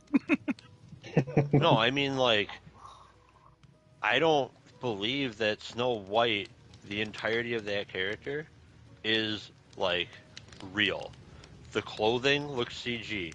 The movement is CG. It's like freaking the Knave of Hearts in Alice in Wonderland, but they made that work. Like the trailer doesn't. No part of that looks real. It's all freaking animated except for maybe the person's face. I don't know. It's weird. Okay. Yeah, I don't know. Live action Disney's weird. I don't understand why they keep trying to push this. They're never gonna win with this. A few movies have been really good. I already have. Beauty and the Beast is quite good. At least I think it's quite good. I watched that. Beauty and the Beast wasn't bad. I Jungle Book was actually pretty solid too. I did not watch that one. Oh, I recommend. Which one? The animals. Which one? There were two Jungle Books that came out around the same time. There were not Mowgli, right? That's the Oh other one. yeah, I think so. Because one's called Mowgli and one's called The Jungle Book. I'm pretty sure the Jungle Book one is the Disney one. That one's good. But most of them are not great. Aladdin has its moments. Overall, it's like. Aladdin was awful. I didn't like Aladdin at all. The Uh, redoing of all the music and all that, just all the music sounds so awful when you compare it to the original one. It's like Will Smith ruined that movie. Fuck you. wow. Okay. Wow. I thought Will Smith did a fantastic Nope. job. I thought the music that they injected into that movie was questionable. Irreplaceable role he filled. So. Yes. Yeah. True. Irreplaceable. 100% irreplaceable. But yeah, I don't know. They made a fucking Fantastic Four. We'll CGI see. Hopefully it's genie. good. But I don't know. Superhero movies are just there's too many. There's too many nowadays that I just don't care anymore. And that's a me thing. factual information. So hopefully all that for everybody who's still like super interested in everything like Marvel and anything associated with offshoots. I guess is Fantastic Four still Marvel? Yeah. Yeah. Okay. So Marvel hopefully it hasn't been oversaturated and everything is still like good, or at least certain things are good. Can't wait From for what I hear, somebody's some of them are good, like Loki. Oh God, Loki season 2 fantastic. Loki season 1 also really good. really good. But X-Men like I usually 97, hear Scumworthy. things Marvel, like Scumworthy. real good. yeah, yeah. Yeah. I usually hear about like bad things. I don't know, but anyway, A lot of them are bad.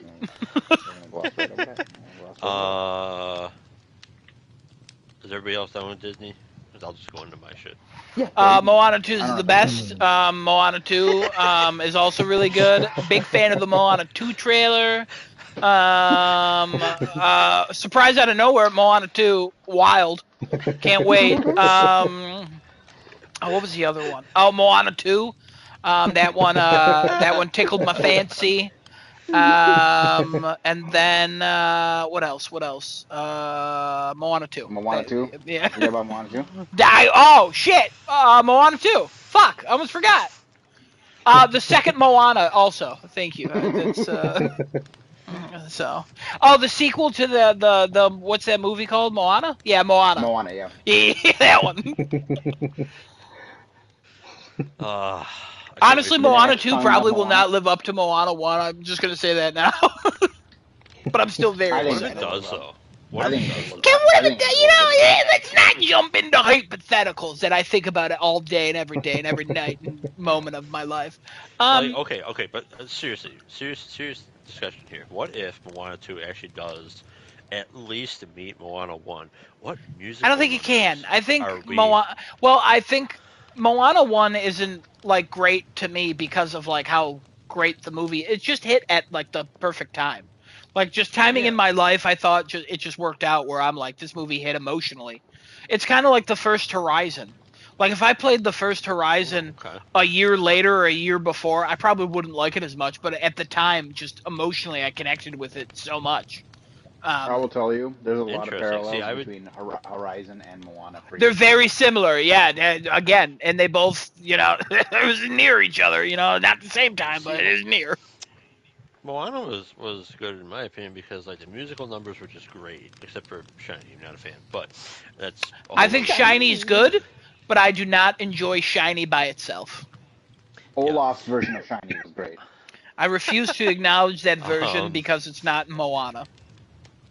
But anyway, the music numbers are really good, and it's kind of Disney going back to form. They've been hitting it pretty good since Moana this year's great for them. This year's been amazing for them so far. Because they're just going back to just having fun. They're not trying to like push any kind of agenda. They're not necessarily trying to like have a story. They're not. How do I word this? They're not necessarily trying to have a story nail home a point. It's not like they're. At least that's how the movies prior had felt. If you look at the last couple of years, we want this movie to embody this like emotion or this like they've always thing had to have in life, and they build a movie around it. Point. Yeah. What? And I was gonna say, I'm agreeing with you. They've always had to try to nail some fucking point. Yeah. If you look at some of the movies that have come out in the last couple of years, they're just not what we're looking for when we think of Disney, right? It's just Right. It's too much. They're trying to fit too much of a fucking thing in the movie, and it's like, bro, that's not what I come to watch a Disney movie for.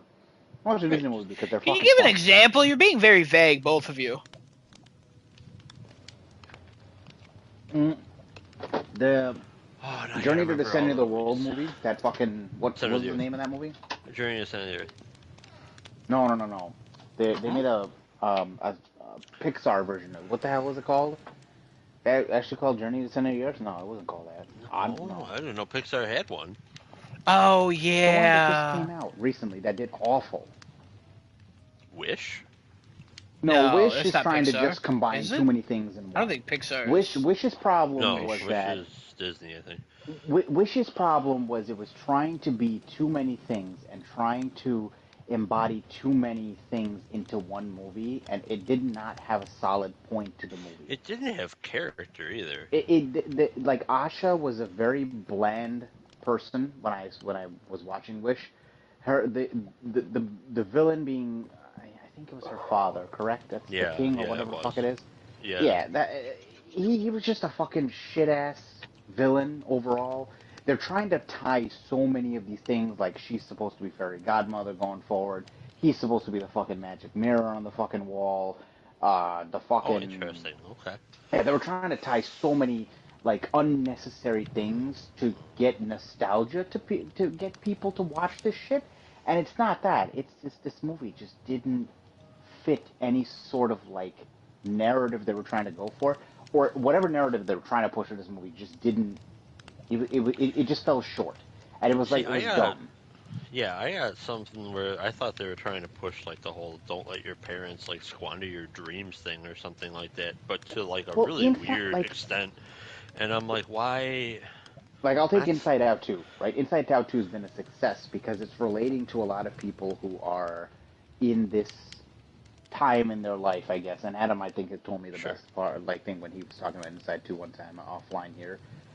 He was talking about how like he thought like obviously it wasn't going to be doing that well because they swapped a lot of the voice actors and this and that, and although lo and behold it did really well. And I think it did well because it finally went back to like I guess when we were kids and we saw Disney movies, it really related to what we were at the time.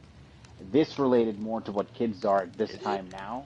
I feel like they did. Like Toy Story and what do you call it? I don't know about that, but okay. I relate to Finding Nemo so hard because I have a son. I mean, Finding Nemo was more of like a kid just being lost. It was more about the father looking for his kid. Yeah, you don't relate to Merlin. The parents relate to Merlin. No, I related to Marlin more than Nemo ever. Oh, during Finding Nemo? Yeah. Oh, okay. Pushing yourself beyond your boundaries. Lion King is like, overcoming things in your life and realizing that you have to be able to face. I also want to clarify, I didn't think Inside Out 2 wouldn't do well. I just thought the quality of the film wouldn't be as high as it apparently is because how they were cheaping out on voice actors. Isn't that you didn't think it was going to do well? I'm not. Well implies like money or review wise. I just think the quality of the film. Well in general. I think in general implies money and like reviews and stuff. Every Pixar movie I assume just reviews well because the reviewing system in America is broken, and the rest of the world. I mean, Wish did not review well. Is Wish? I don't think Wish is Pixar. It's not. We keep saying Wish. No, it's definitely not. I don't know if you've seen the trailer for Wish. It's definitely not Pixar. Oh. No, that other movie, though, the fucking Journey to the Center of the Earth fucking There's no movie that was Journey to the Center of the Earth that was Pixar. The list of Pixar movies since Toy Story 4 is Onward, Soul, Luca, Turning Red, Lightyear, Elemental, Inside Out 2. So Luca and Turning Red were not as well received. Turning Red was, I think, critically well received, but I mean, it also came out in 2022, which the movies weren't really back at that point, even though there were exceptions and stuff. But Lightyear wasn't well received. No, Lightyear sucked. Apparently, it was a cash grab. of garbage. And then Soul was okay. Elemental was not Elemental did not sell well. Elemental did well in the box fine. office. It's one of the animated movies that did well during the ending of the pandemic. I thought it didn't do well box office wise, but it was received well by people. That's why it was like it was. It didn't do like Pixar numbers, but for the time that it came out at the movies, it did well because every other movie wasn't doing would only make 5 million, and Elemental was making like 10. So it's not well in the grand scheme, but at the time, like with all factors, it did quite well. I don't remember what this movie is, and I'm fucking pissed that I don't remember what the fucking movie is. Well, it's not Pixar. It was a Disney, probably. No, it's not. I guess it was Disney. Yeah. Well, there was that Dino one. What's that Dino one? Is that Onward? There was no, that's not Onward. I don't know if Onward. Oh, Onward's that shitty one. Well. Yeah, Onward was not received well either. I don't think. The Good Dinosaur. Onward was good. The Good Dinosaur was one, but there was another. Yeah, I don't know what. 23? What the shit? Was that what are you trying to think of? It was where they had like all these creatures in the movie. It was animated. It was fucking.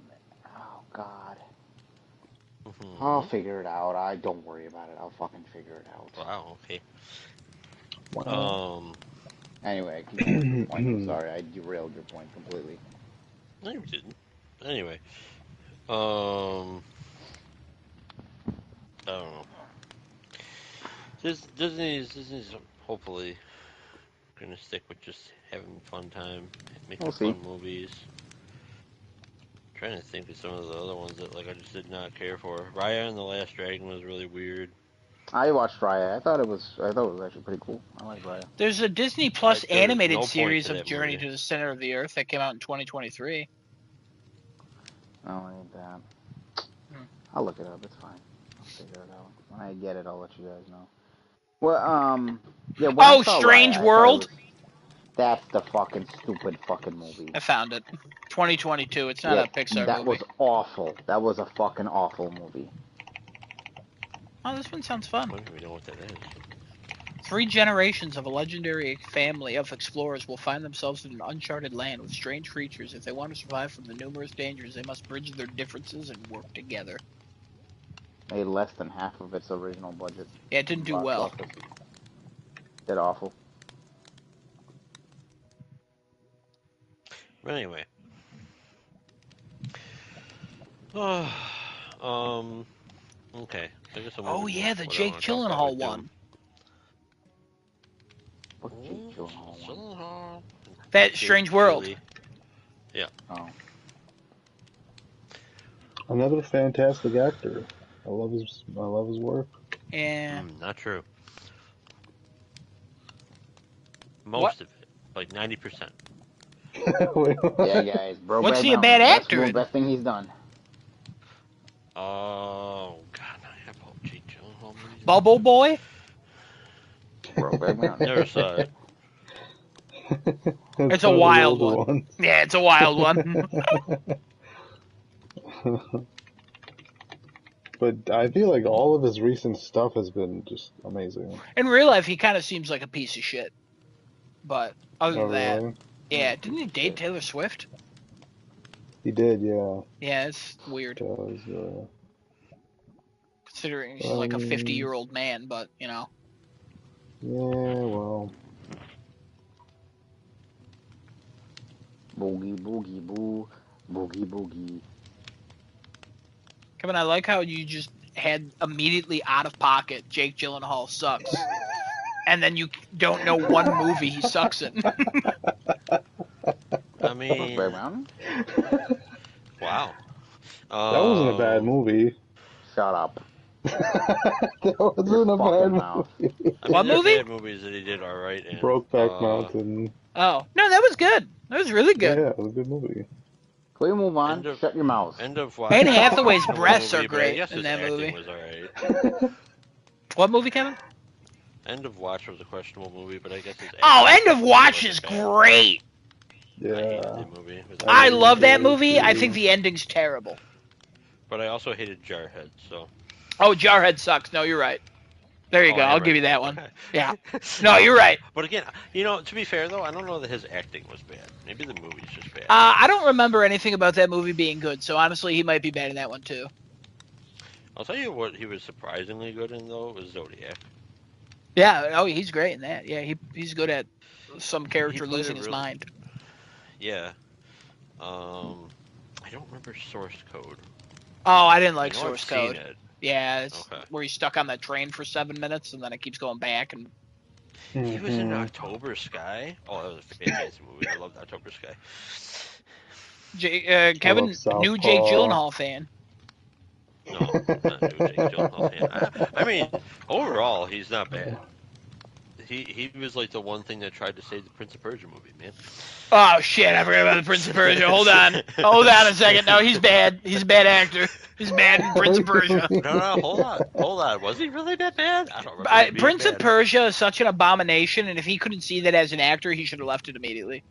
Oh, interesting. Okay.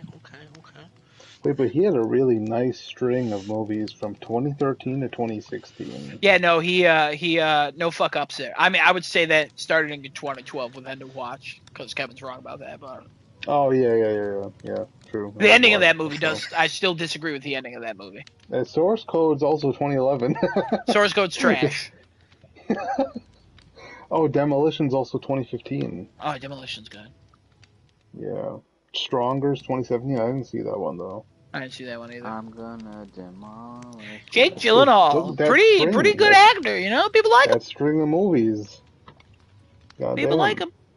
I do. Heath Ledger fucked him and then threw his sister off a building. Jesus. Okay. No, he did. He fucked him in Brokeback Mountain, and then in Dark Knight he threw Maggie Gyllenhaal off the building. Yeah, he did. That's funny. He did do that. Oh man. Good stuff. I gotta watch that action thriller one with the ambulance. Oh, the Michael Bay one? Bay. Yeah, I'm okay. I hear it's fun. I hear it's fun. Yeah. Fun little Michael Bay movie. I'm not a Mikey Bay guy. Transformers? I like the first one and the third one. Michael Bay?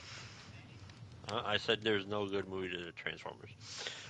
I like the first one. I think the first one's pretty good. As well this past week. That's okay. You can skip over that one. Don't tell people about that. It wasn't that great. It did drag. It dragged plenty. Yeah, those nuts drag. You know what I mean? Wow. I do like Dark of the Moon. I know a lot of people don't like Dark of the Moon, the third one, but I liked it. I have to watch that. I liked the first one. I hated the second one. The third one, I'm like, hey, not as bad. Not as bad. I kind of enjoyed this. But I maintain that the first one is pretty good. Of Transformers. The first one's crazy. Revolutionary. In the grand scheme of movies, trash. Kevin's right. Revolutionary in the fact that you're going to make an action movie and have every action scene blurry as hell? Yes, maybe. But the special effects, the robots... I don't see them. I don't think they were... Okay, first of all, Kevin, change your glasses, because I did not think they were blurry. Oh, it's blurry as hell. It's not blurry. I couldn't follow a single fight scene. Did you open your eyes? Because apparently you didn't open your eyes watching the Moana 2 trailer, Kevin, because I'm just saying. Open your eyes. No, there's a lot of issues with the 2007 Transformers movie. But as much as there are issues with it, I do enjoy it as a film. I honestly think it's the best out of all of them. It's still not saying much for them as films. I mean, if that's your cup of tea, that's your cup of tea. I mean, they're not very good representations of the Transformers cartoons at all. That's a cup of tea and fuck a donkey. They're groundbreaking for the special effects, especially that first movie. So, like, but also those Dutch angles and every Michael Bay trash he does. But he's laughing all the way to the bank. You know what I mean? He's laughing all the way to his anyways, Kevin. gay hotel. Anyways, what? You're not going to talk about Doom, you said? Or you are? Or Huh? what's No, happening? I will Oh, yeah, when yeah. we're all set. Yeah, I think we're Oh, good. okay. So I played Doom and Doom plus Doom 2. I hate this title. Doom plus Doom 2 thing. Doom plus a Doom. Got the platinum. It's super easy to get. You want a platinum? Get it now because I don't know if they're gonna patch it or not. But because they allow you to hook up a keyboard and mouse and play it on consoles, that means you can cheat. And that means Kevin had a lot of fun getting this freaking platinum as revenge for what they did with Doom 2's goddamn Nightmare co-op trophy bullshit. Me and Adam suffered through Doom 1. We beat every Nightmare level in co-op, and we were ready to kill ourselves at the end of Yeah, we were. that. Looking for them but quality Buffalo Bridges. Quality Buffalo Bills, man. but anyway, it was. At least there's I one thought it thing was a fun quality, time. quality Adam probably Buffalo. has another word for it, but I thought it was a fun time playing Power Doom. run, baby. Power run. It really was, and it worked out for us. But anyway, so I did that. Got the platinum real quick, cheating and running through walls and everything else because it makes it like trivial. Um, and then I played legit. And what I wanted to do is I wanted to play the new episode, Legacy of Rust, made by Night Dive and Machine Games, and I guess id Software also kind of helped. Weird. Fucking weird So already. before I jumped into that, I played No Rest for the Living. Somehow I missed this episode entirely. I guess it's basically the fourth episode of Doom 2. Um, at least that's what the internet said, so I'm going with it.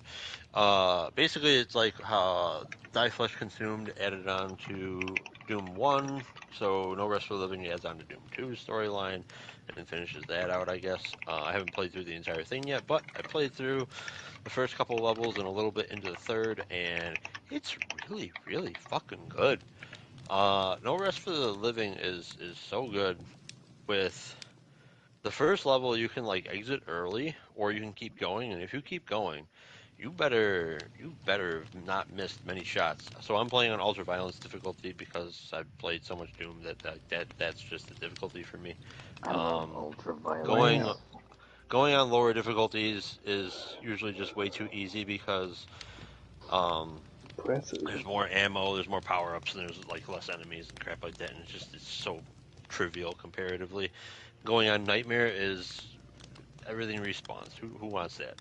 Ultraviolence, you can at least kill everybody, and it's an interesting challenge sometimes to get there because sometimes you have to go up against some enemies that you don't have the weaponry to kill. But you know, I don't necessarily go for 100% kills all the time.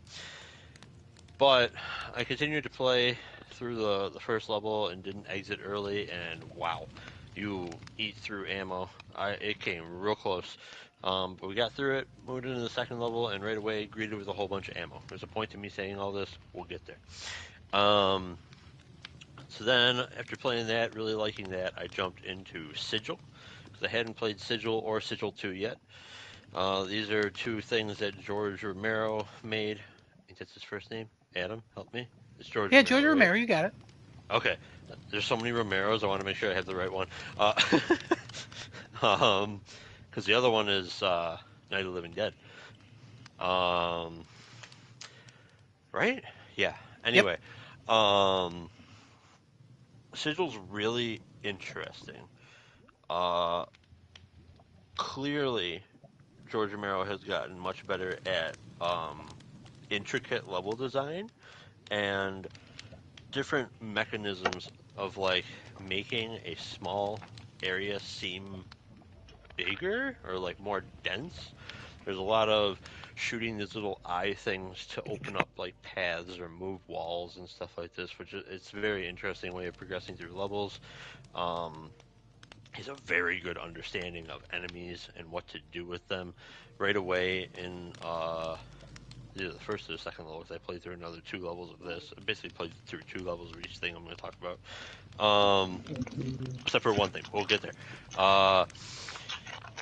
It's either the beginning of the first or second level where you have a specter, which are cloaked pink demons, in this one area, and he makes it not make noise. There's no wake up sound. It doesn't make noises when it's walking around, really. If you leave like the area, you'll hear it. But if you're in the area, it makes no noise. And the area is low light and like a real dark red, and you can't see it like at all. It's so freaking good. Um, because normally they're hiding in areas where like the lights are just off or flickering, but this like you could see and you figure, oh, okay, well there's nothing there until your movement is blocked and something's starting to freaking chomp on you, and you're like, oh crap, there's freaking Spectre here. So that was really cool. Enemy positioning and Sigil is just freaking really well done too. Clearly, I mean, he helped make the game. He understands the strengths and weaknesses of enemies and really designed levels around that. Very challenging. Cyber demons right away in the first 2 levels. It's crazy good. Play it. I can't wait to play through more of it. Then went to Sigil 2. I spent 20 minutes trying to figure out where to go in the beginning and dying over and over because I don't know where to walk to. I feel like this one area of a mountain is supposed to open up, but I can't figure out how to open it up. And I was crunched for time to play this, so because I'm a very busy boy today. So I was like, crap, I can't continue to sit here. I need to play more shit. So I gave up on that. We'll get back to that. I don't know where I'm supposed to go. I'm gonna watch somebody play through that beginning part just so I know where to go. But Sigil 2 basically looks like he just upped the ante from Sigil 1 because man, level 1 starts out in a freaking wild spot. You've got a shotgunner right next to you along with 4 imps, and then there's all these shotgun guys lining a mountain further away, and you freaking have a pistol. Good fucking luck. The best bet on ultraviolence is to just shoot the eyeball to open up the wall behind you, but as soon as you open up the wall behind you, more shit starts spawning in. So yeah, good stuff. Really good level design again too. Great color palettes. And then finally, Legacy of Rust. How is it? Questionable. Unfortunately, Machine Games did a very good job, and I really enjoyed what they did with Quake when they made Realm of the Machine. Very interesting way to take Quake. They really tried to push the player tactically, we'll call it, I guess, and like really pushed your ammo conservation in Quake, which Quake is mostly all about. And it was just really well designed. They nailed using all the assets in Quake and making whatever they had to like finish out levels and level designs. They made Gothic cathedrals that looked like absolutely amazing. And this, no different. Level design looks great. Everything is aesthetically pleasing. It all makes sense. They have wild set pieces that they made using just the Doom shit. Apparently, they made some new texture packs, and then they brought in old texture packs that never made it into the first Doom game, along with enemies that never made it into the first Doom game and shit like that. So they resurrect all this old stuff that was in like a prototype version, we'll call it, I guess. Put it in their thing, and the levels actually like cohesively progress. So at the end of the first level, you hop on this little train thing or little tram, and when you start up the second level, you're getting off that same tram. When you go through the second level, you take an elevator to exit, and then the next one you're like underground in that same elevator where you're starting out. So it seamlessly goes level to level, which is really cool. Not really a thing that Doom did. There was always like some sort of implied area you've walked through in like 95% of level transitions, I would say, because there's probably some that are really close to just walking from room to room. But Legacy of Rust, where it struggles, the maps are too big. They're way too big. It's kind of similar to how Doom 2's city maps were, where things just the scale is bizarre. Everything looks great, but the scale is like, okay, this is too tall. And a lot of things are just too tall. Or you'll have combat areas that are just so incredibly massive. One perfect example is in the second level when you're fighting around the dam. there's an area where a bunch of revenants and pink demons spawn. I have no idea why they chose pink demons. I know why they chose revenants. Revenants have homing rockets. There's not a whole lot for you to run around. There's a few spots where you can get like the homing rockets to hit a wall, but otherwise you're just running and trying to outrun them. But the pink demons, they're melee, and they don't really move all that fast unless you have it on fast monsters or nightmare mode. So it's kind of weird because they just kind of get in the way of the revenants and make them not as annoying to deal with. But all in all, like the reason why I don't really like it as much, ammo counts are so freaking low. There's like no ammo anywhere in this game. When they give you ammo, they spawn so much fucking shit in that you burn through all that ammo anyways. So going back to No Rest for the Living, I exited the first level after playing through like the entire thing, getting 100% of the kills. I exited that level with like 10 pistol shots, two shotgun no wait, not two shotgun shells. I picked up more. 14 shotgun shells, 10 pistol rounds, and a chainsaw. Immediately upon entering the next level, I went up to 40 shotgun shells, 120 bullets, and I picked up like the chain gun really early on and got more ammo for that. Great, cool, wonderful. No Rest for the Living just eats your ammo constantly. You're almost always not at maximum, and if you do get to maximum, there's going to be a massive freaking firefight, and you're going to be running out of entire weapons worth of ammo because you're going up against enemies that are bullet sponges all the time. Some of the new shit in this game are just the most annoying fucking enemies to ever exist in Doom. So there's these early versions of Lost Souls, which are little skeletons on fire, or little skulls on fire that like fly at you.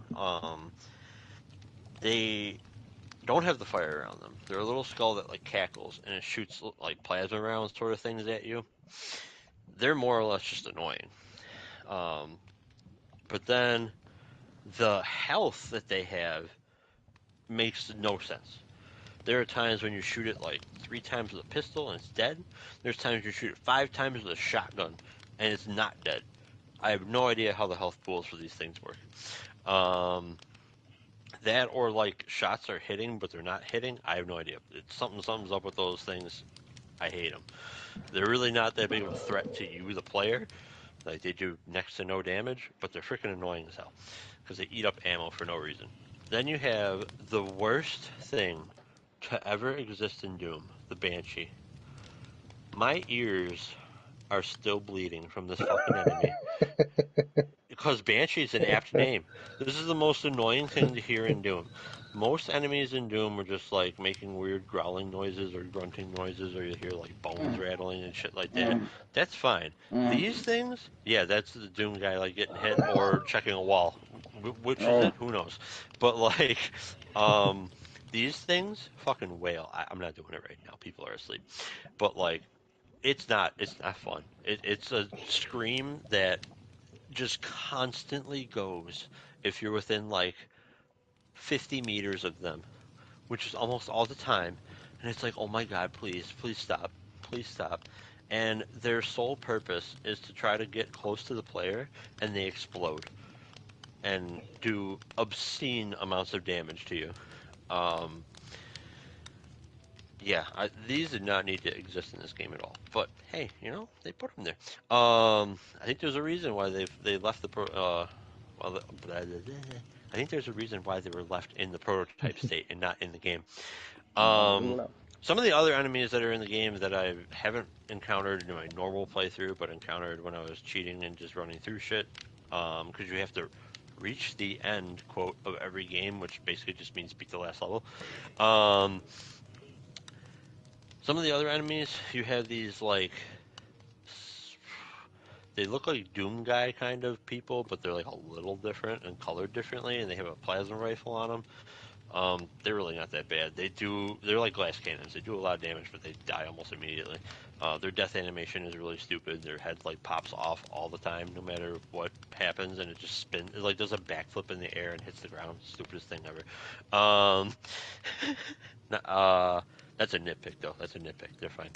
Um, there's this enemy that has way too much health called a Vasaro. I'm not really sure how you're supposed Of to say it. vasectomy. Vassaro. It's this like black demon with wings and it's on fire and it throws That sounds like a fire. vasectomy.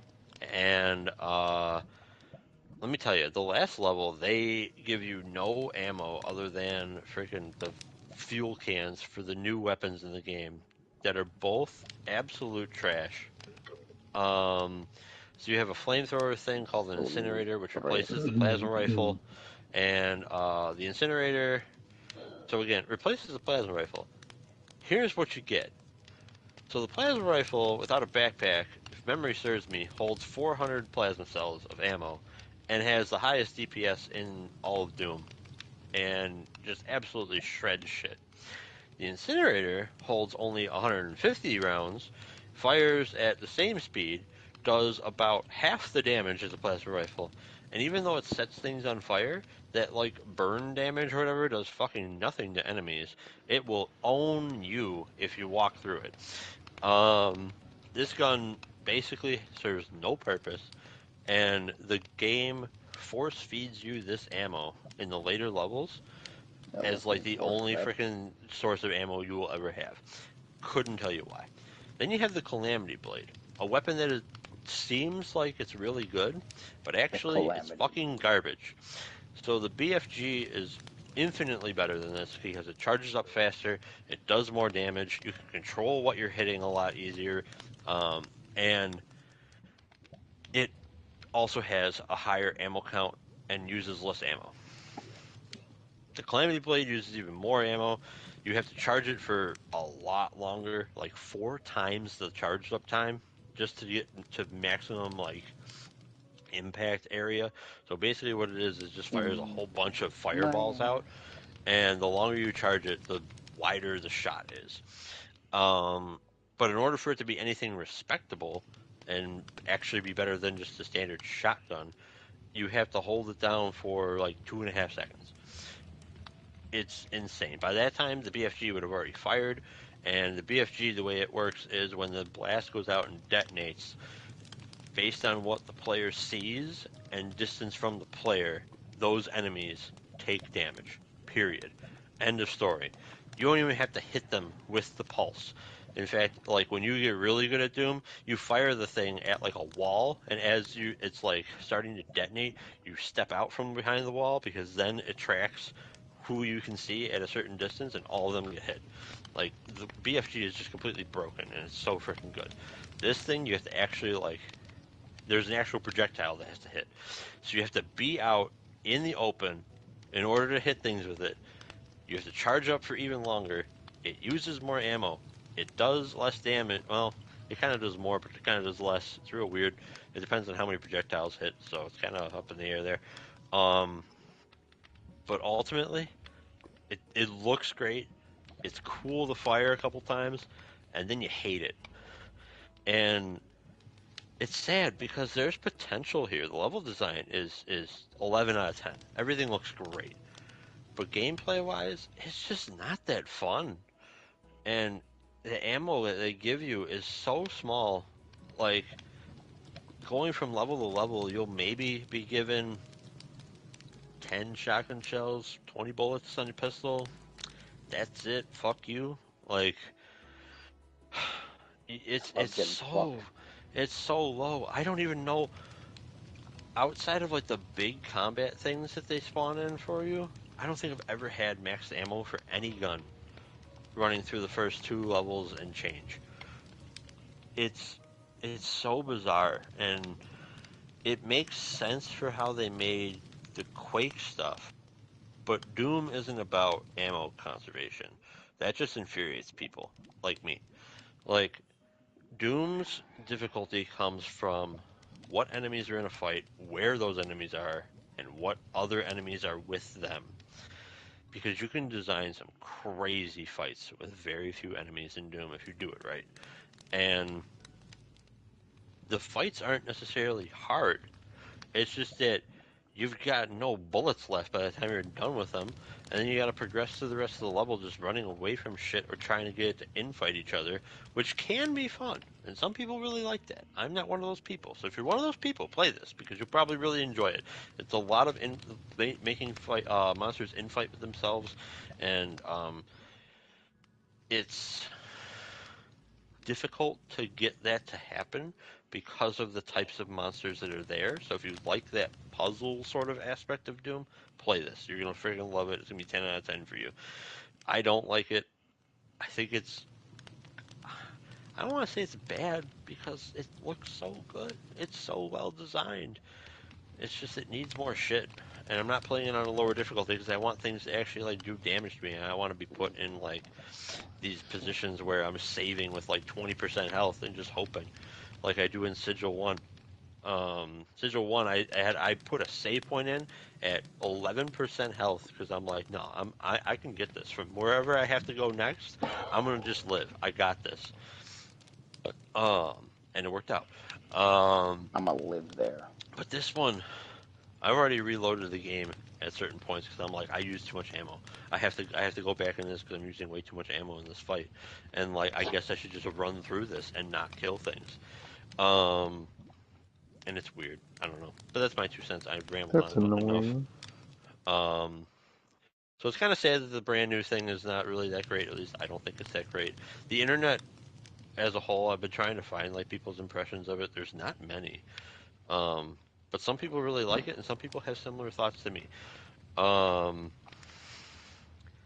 and there you go. But if you like haven't played like Doom, all the original shit, get this pack. If you had Doom or Doom 2 enhanced on your whatever platform you're playing on, you'll be able to get this for free. It comes with Doom 1, Doom 2, master levels for Doom 2, um, No Rest for the Living, the Plutonia Experiment, TNT Evolution, and Sigil. And it also has mod support. That's kind of a joke right now. There's a lot of people who are there's a whole thing going on that I'm not going to dive into, but there's a whole bunch of people who are like posting other people's content and taking credit for it because they're allowed to do that. There's no moderation at all of the mods, so that's a whole thing. Sigil 2 is in the mods though, under featured. So you can play basically all of the official Doom stuff, including Legacy of Rust. Legacy of Rust, I forgot to say, is also included in the thing. If you haven't played Doom and you really want to, this is definitely the thing to get. Its normal price point is $10. Um, so there you go. The package, 10 out of 10. Legacy of Rust, not so great. 6 out of 10. Smackaroos across the face. Questions, Across the comments, concerns, face. lottery numbers. Lottery numbers. What? Fuck. Well, Well,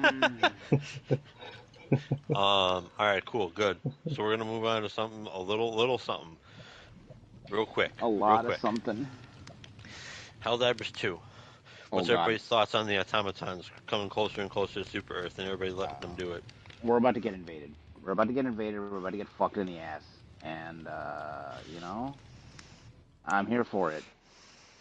Oh, wise fucking Helldiver. What do you think is gonna happen? Go ahead. Tell us. Tell us, oh wise guru of level 70 fucking whatever you are. Tell us Whoa. whatever's gonna happen.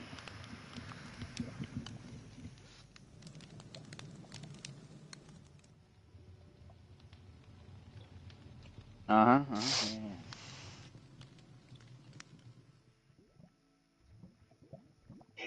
What? Yeah, I got you. You make me want to kill myself sometimes. Whoa. Okay, Hey. so you did that just to get the level. What do you think is gonna happen? You monkey of a child. Oh. Nice. I'm gonna fucking kill you. I'm gonna hang you fucking.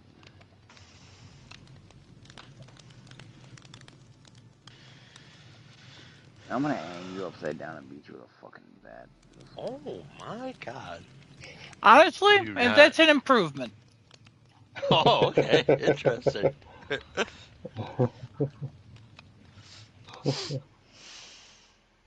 You gotta take what you can get when it comes to him and threats. I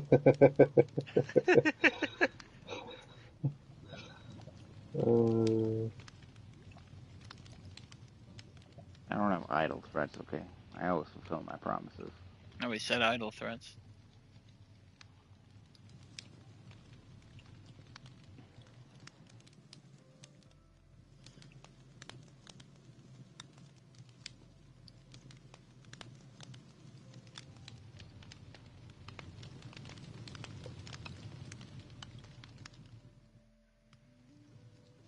You think that those 4 planets are going to hold back the amount of Terminators that are coming for us?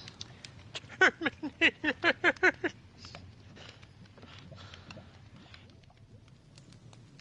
Right.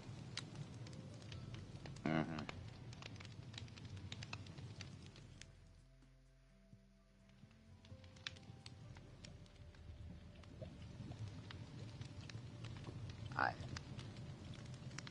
Okay.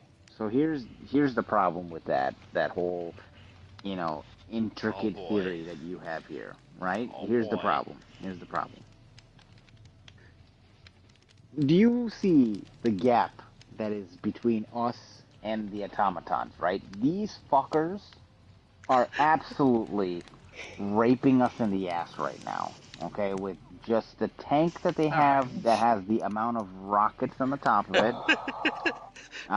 Let's not forget the giant fortresses now, where now, the fire for the big hulks can kill us through objects, but our fire can't hurt them through objects. Also, all the shield dudes, the immense amount of shield dudes that get dropped every single godforsaken match you go into. Let's not think that we have any defenses here with 4 planets that we can try and win this fucking stupid ass fucking shitty fucking stupid fucking war. Let's be realistic here. We're about to get invaded by Arnold Schwarzenegger, and he is gonna rip our assholes wide open. And Helldiver is gonna turn into this game of reclaiming Super Earth because we've lost our dear and kind, overlorded, controlled, Super Earth, and it's gonna be awful. So if that answers your question, Kevin, there you go. We're about to get raped by robots. That's, I think, what's gonna happen. Oh. I don't think it answered Kevin's question at all. I think it answered really Kevin's question to exactly what he needed to be answered, okay? He asked what y'all think about automatons getting real close to the Earth. We're about this to question's get more about what do you think about players letting automatons getting closer to Earth? They want to get impregnated by robots. I can't say that I'm that's a thought. I guess. They all want to relive impregnation every day, so they want robots to impregnate them now. So, aliens weren't enough. Let's get some robots to do it now.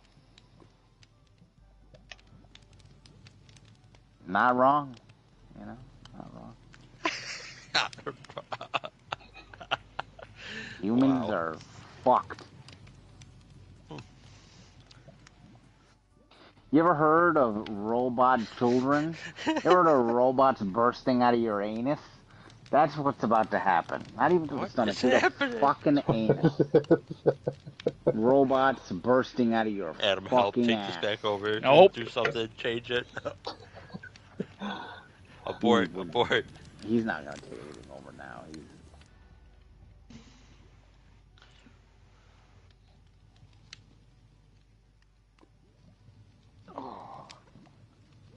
I want to face some bugs. I don't want to touch bots. Bots are dirty. They're perverts. What the fuck?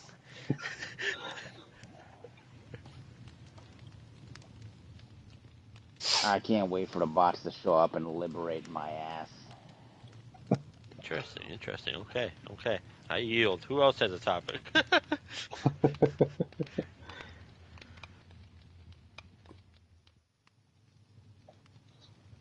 I'll tell you what a crux is. Not having a robot's dick in my ass. All right, I have a topic here. I'm ready. Does it involve robot impregnation? I've never been more ready. No. It'll be like a small discussionary thing, and it has to do in relation to that Final Fantasy Versus 13 video I posted in the chat. Well, I didn't watch it, so I don't know what possible sense of, things I can involve myself in here. Well, I add sure into the wish you conversation listened at this to it point. even, because it's more like a listening thing. So now anyway. I have to listen to an audiobook to be prepared for this. This is not even a 9 to 5 job at this No, point, and you I gotta don't have to listen to audiobooks be to get prepared for this prepared. podcast. It's in relation to it. Doesn't have to do with the specific content of that video. Because now I'm being challenged with anatomy classes of how robots impregnate people. So I don't anatomy? know if I need anatomy classes. Okay. What did you think I said? Grey's Anatomy? No. No, I didn't think so. So now that we have audiobooks on the table, what else do I need to listen to? Adam's spiel about how Moana 2 is going to be the greatest fucking movie in the face of the earth? I didn't say that. No, you were thinking that. I don't think that at all. No. Instead of that, I gotta listen to Kevin tell me about how players are letting robots climb up their asses. Well, my topic is what is a game that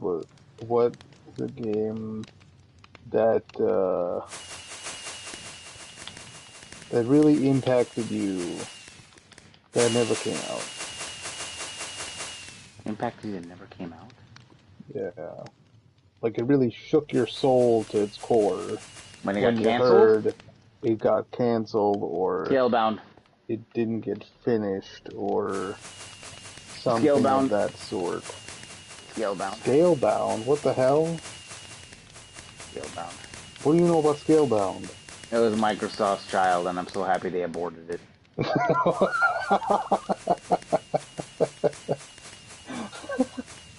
Oh, I see. I was so glad when Microsoft had the abortion. That was Scalebound. And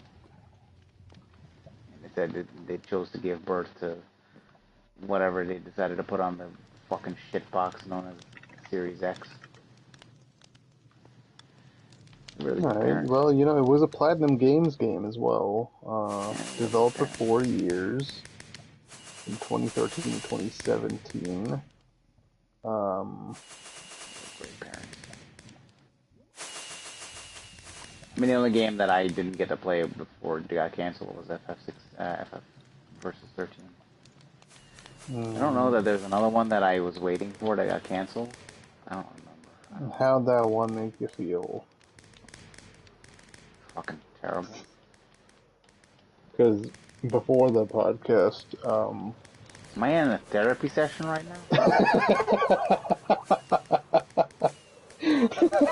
Well, before the podcast, I was telling Adam about how you used to play that trailer like every day on the PS3. Oh yeah, dude. Oh my god, dude. I was so hyped for that. We used to watch that game was so crazy. Every single that game was insane. Fucking, I was like, I can't wait to do all this shit. This is the crazy. Then we knocked this. I'm gonna be all this. Oh. I really love the orchestral soundtrack with the opera vocals in the background. It's a real enchanting piece of music that trailer had. Can't wait. Really touched my soul too. It wasn't the one that shook me to my core, but that was sad. I'll tell you what, if Stellar Blade somehow got canceled, I don't know what I would have done. I don't know what you would have done. No. I really don't know what I would have done. If Stellar Blade somehow got canceled, I would have lost it. I would have already killed Adam. I would have already murdered his whole fucking family. I would have just... I have one. Yeah. Oh, yeah? I have one. It's real sad. I hate you for making me remember this game. Oh, no. The funny thing is, though, here's the thing. No, here's the thing, though. Here's the thing. Yeah. It was for Nintendo Wii. Not Wii U. No, Nintendo Wii. And I remembered this without having to look it up. Oh, shit. Damn, it shook you to your core. Sadness. Anybody hear of this game from Nibris? Or Nibis? The name of the game is called Sadness? Yeah.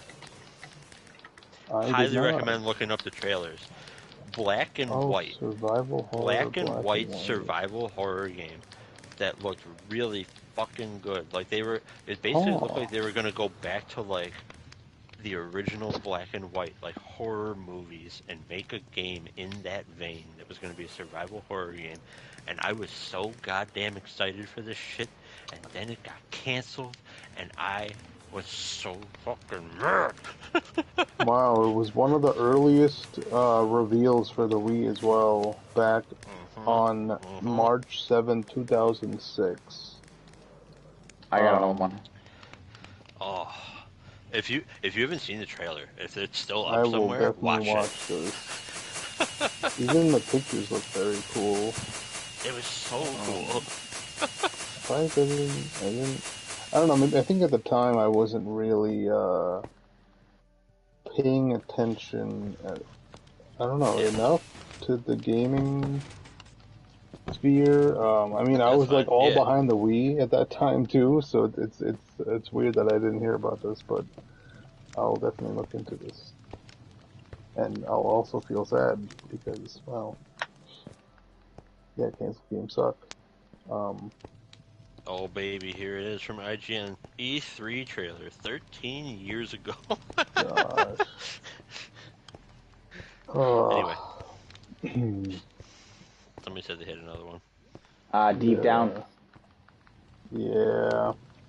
I mean, not like it's actually been officially technically canceled, but we know it's not. It was never officially canceled. We know it's never coming. But that's just the long, hard, and veiny of it. It's just it's just never coming. So the cool content we saw on a PS3, and we're like, what the fuck? This is what a PS3 can do. Real cool. Was it PS4? It was PS3. No, wait, PS4. PS4. But still, PS4. Like at that time, dude. We didn't see anything like as crazy as something like Deep Down. This trailer was showing. Oh yeah, man. Oh yeah. Like that kind of, I don't know, action RPG, right? At that time, it wasn't as saturated as it is today with action RPGs. Either. The original Cyberpunk 2077, original one. For that trailer that we saw, that got scrapped and changed up, and I guess that's not a canceled game because it came out. It's just the original concept of it. It was never gonna happen. Yeah, eventually came out, still broken, and they fixed it. Yeah, go ahead.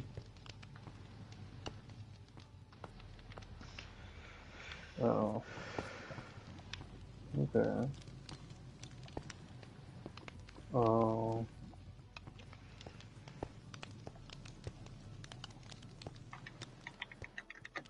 I wonder why they stopped. Well, I guess I don't know, maybe they just didn't want to make any more content for it. But yeah, they did make a bunch of content for it. So they made so much stuff for that game. That game had a whole 2 season passes and like an ultimate pass and all that. They had a lot of content. Fun fact: Mojang did announce the end to the updates would be in November of 2022 with 1.17. So they were not quiet about it. You just missed it. Good. Another Minecraft game gone to the fucking fire. So glad. I got a couple. Go ahead. Demonic. If you've ever seen the movie Grandma's Boy, it's like a stoner comedy from like the early 2000s. There's a game that they're playing. They work at like a video game studio, and there's a game that they're playing. It turned out to be a real game, and it looked fucking awesome. And it was a real game, and it was canceled before it even came out. So which sucks. It ends with a K if you want to look it up. If you look up Demonic Grandma's Boy, you find it immediately. R.I.P. Agent. I'm surprised none of you have said PT, by the way. R.I.P. Agent. Oh, that was gonna be mine. Yeah, don't worry about that. Oh, Agent. fuck you. Agent could have been so cool. Rockstar stealth game. Like it could have Silent been. It could Hills. have been so cool. Oh. Bully 2. Another Rockstar game that. What the fuck? What happened to you? Where'd you go? Maybe one day. And They then got another drunk one. with GTA money. Probably. Oh, And then you another got a one lot of good that. examples. Yeah, and then another one. You guys probably. I don't know if you know. Bottle Rocket Entertainment. They were making a Flash game in 2008. And they were pretty far into the design. Some footage leaked some years ago. And I've always wanted a Flash game, like the superhero, not like a Flash on a PC. Yeah, that would have been cool. Technically, Wonder Woman, maybe. We'll see what's going on with that. Oh, no, don't say that. Hopefully not, but whatever. But yeah, those are mine. One. Nice. I got another one. StarCraft Ghost. Oh yeah. That one had some promise. Yeah. Just freaking. What was that? Third person shooter? First person shooter? I forget which one. Oh, I think it was third person. Yeah, I think it was third. Where you're just playing I as. I don't know if it was supposed to be you playing as Kerrigan or just a ghost in StarCraft. I would assume Kerrigan, and they would tell her storyline, but I don't know.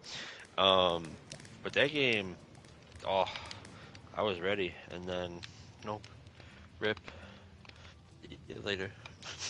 Fun fact for Demonic, the trademark was filed in 2020 by Zift Interactive LLC. It's coming back, baby. Let's go. Ow. But, I don't know, nothing since then, I think. I got a good one. I'm ready. Say what I think you're gonna say. Oh, you know what I'm gonna say. Come on. You know what? You know exactly. Come on, baby. Give it to me. We got abandoned Playboy. Abandoned, but I was the only fucking believer in this game, I swear to God. I wanted this game to be something so cool, and it just fucking, it turned out to be a fucking blatant lie, and the worst part is that nobody ever acknowledged that it was a lie. Oh, Sony never acknowledged it. Nobody's ever acknowledged that this fucking thing was an absolute fucking fabrication. That's wild to me. One of the biggest lies ever fucking broadcasted on a public website for billions of people to fucking see, and nothing was ever said about it. It's crazy. It's crazy. It's fucking insane. It's fucking insane. Yeah, Silent Hills for obviously PT, so the fucking rip. That would have been something so fucking cool. And PT's a game all on its own too. It's Norman Reedus would have had this. Oh yeah. Norman Reedus would have had this fucking thing to play in Silent Hills, bro. The trailer that came out for it after the game was, like, right before the game was about to get canceled, looks so good. I think there was a Ridge Racer in development that got canceled as well. That's okay. All right then. Well, that's not okay. Ridge Racer was awesome. I don't know what you're talking It was about. one of the Ridge only Racer's 60 frames per second PS3 games to ever exist. Oh yeah, dude. Ridge Racer was amazing. And they fucking MotorStorm. Any sequel to fucking MotorStorm? Oh my god. Oh. Somebody there's Gamers, the channel Gamers on YouTube. They have a really good video on MotorStorm and why it kind of met its Japan. Yeah, unfortunate. With their earthquake. Yeah, and then they tried to do like, spin-off things and Did Little Big Planet 4 get canceled? Did what? Did Little Big Planet 4 get canceled? Was that something in development? It was kind of all over the place. Honestly, I was okay with not continuing with Little Big Planet for a while, so. Oh, and they brought out Sackboy thing. Sackboy Adventure game. Love Sackboy. So, I guess that kind of makes up for PlayStation All-Stars Battle Royale 2. I'd love to see a sequel to that. I'm probably the only one on the face of the earth that wants a sequel to that. That's not true. Oh, yeah. You want too? Hell yeah, man. Imagine having some better IPs in there. Like, oh my god. Better IPs? What do you mean? It had Cole from Infamous, the good version and the evil version. I wasn't saying that what was in Aloy, let's go! Yeah, having Aloy, Joel, like... Now trash. Oh, dude. Abby.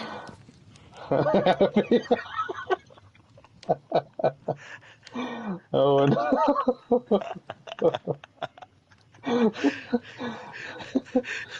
Oh no. Not Abby. You're so lucky. That Amy Hennig game that was Star Wars that they canceled. Shame. That Amy Hennig Star Wars game that they canceled. Oh, I don't even know. The one where they showed like a character walking out of darkness into the light on like a desert planet. It was like a bunch of streets, shops, and stuff, and it looked so cool. And it basically looked like an Uncharted Star Wars game. And then a couple years later, they were like, that's the end of that. Bye. Damn. Also, shout out to the Ken Levine BioShock PlayStation Vita game that never saw the light of day. What happened? What happened here? Why is this arrow in the table? I want to look into that. I'm in the table. Oh, wait, it's all dark. What the hell? I can't see anything. I told you I want to look into that. Oh, wait, where's my card? Oh, it's down here. It's under the table. Hold on. Oh. What happened to it? My card's gone. Where did it go? Oh. I don't know, I hit R2 on it and it disappeared. Yeah, you broke it. Oh. It's L2. Well, you're breaking everything now, Destinato. Whoops. Good topic. I like it. Oh, thanks. What is it? Oh my god. Why'd you break the table? Who broke the table? I don't know why he broke the table. You did! I don't know if you noticed the corner of this table is literally broken. Wait, I didn't do that. I don't know how he broke this table. I don't know how he broke your fucking cart. I didn't do that. I've been doing nothing but flying around. And next thing I know, I see a fucking Destinato on the table. I see fucking broken table. I see fucking broken cards. I'm like, what the fuck is happening over here? Talking about sadness right now. And all he's doing is destruction. What you do now? The trap door opened. I almost fell in. Kim, what happened to your card? I ate it. No, Oh. you broke it.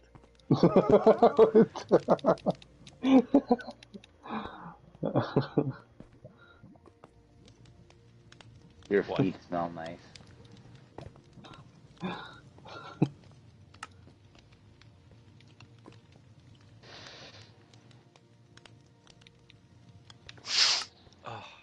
Oh, yeah.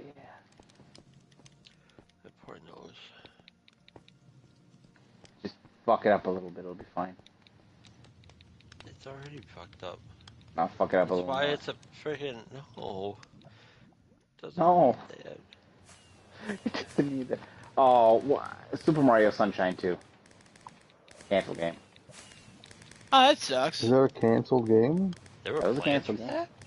There were plans for a sequel to that fucking game. Oh wow! Damn it! There were plans to sequel to that fucking game, and they're I like, thought nah, let's the make... sequel would just be their the whole Odyssey and oh dear, wait. Oh no. Everything's lagging. Oh god. I don't know what he did. What's going on?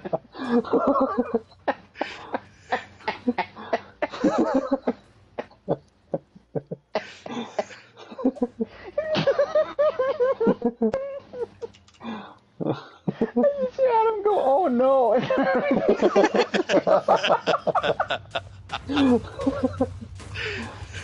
Well, guys, that's it.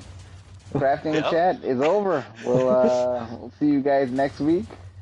Probably a different venue considering Minecraft is dying right now, so we're good. Oh my god.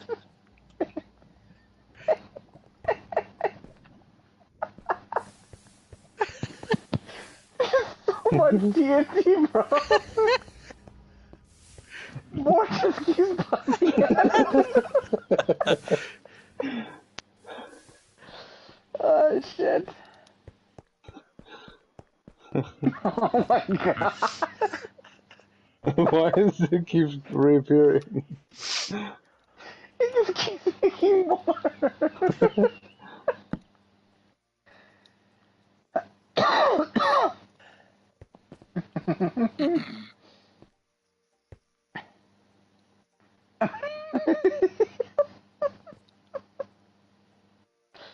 Adam, why'd you do this? What do you mean? Who else would trigger this shit? I didn't trigger anything. So you're telling me this just happened on its own? Yeah. Fun little fact. Desinoto was here for it. So you remember when the anniversary of this, I blew up the world? Uh-huh. So I was real lazy and I didn't remove the TNT. But I turned TNT doesn't explode. Like I turned that on so it didn't explode. And because I was doing other stuff, I was building something else, not important, unrelated, and whatever. And I forgot I had that on. So that trap door, if you press the button on that trap door, and TNT explodes is on, it activates one of the TNT, and then it sets off a chain reaction and blows the entire PlayStation 5 up.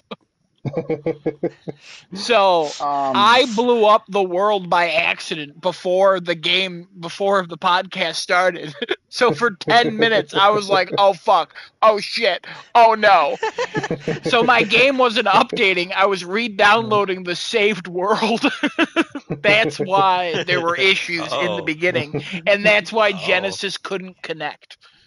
Because I could only import some of the save data, and apparently some of our profiles are connected to it. And Genesis, you were the only one that was not imported. So that's why it took so long for you to connect. I'm so sorry.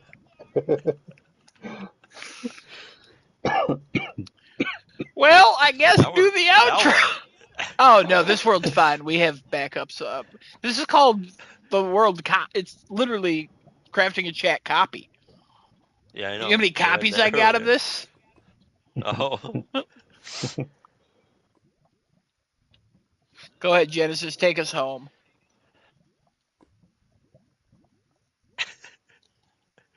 Somehow, the PlayStation made it through this. What? True. Didn't crash. Impressive. Oh, I left. You're telling me.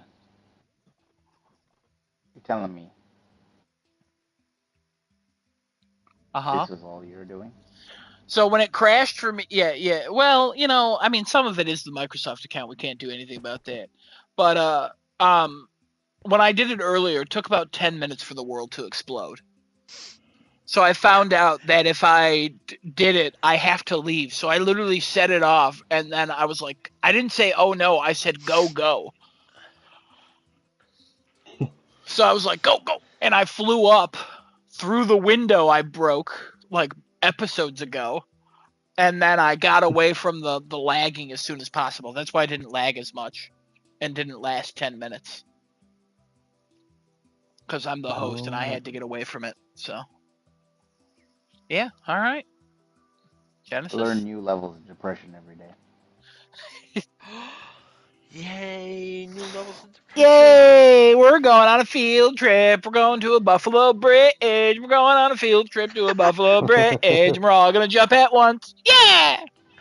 All right, Wait, we're doing Crafting a Chat live next week? What? Yeah. We do live every week. Episode of Crafting a Chat. No, we hope you enjoyed live the in episode. person. Oh, hey guys, anybody have any Crafting the predictions jumps. for opening night live? That's next Tuesday. Yeah, neither do I. Oh, It's opening night live. The other Jeff Keighley show that he does at the end of summer. Oh, Jesus Christ. Oh, that's next week. Yeah, next Tuesday. What time is it? Like 2 p.m. I think. Oh. I didn't even take off. I don't. Usually that show is not that great. Hopefully it it surprises us. Indiana Jones is going to be there. Will it get a release date? I don't know. Probably not. Microsoft's already delaying shit. Oh boy. Mm-hmm. They're like, hey guys, all this shit's gonna come out. Don't you worry. You haven't heard this before. This is brand new. We totally didn't promise a bunch of games to you before. yeah. Yeah. Fucking dipshits. Oh my god. All right. We'll catch you guys next week, Tuesday, twitch.tv/crafting at Chad, youtube.com/starting to delay with 2 R's. Yeah. We'll be here next week. Bye, guys. Woo! Bye. Bye. Oops.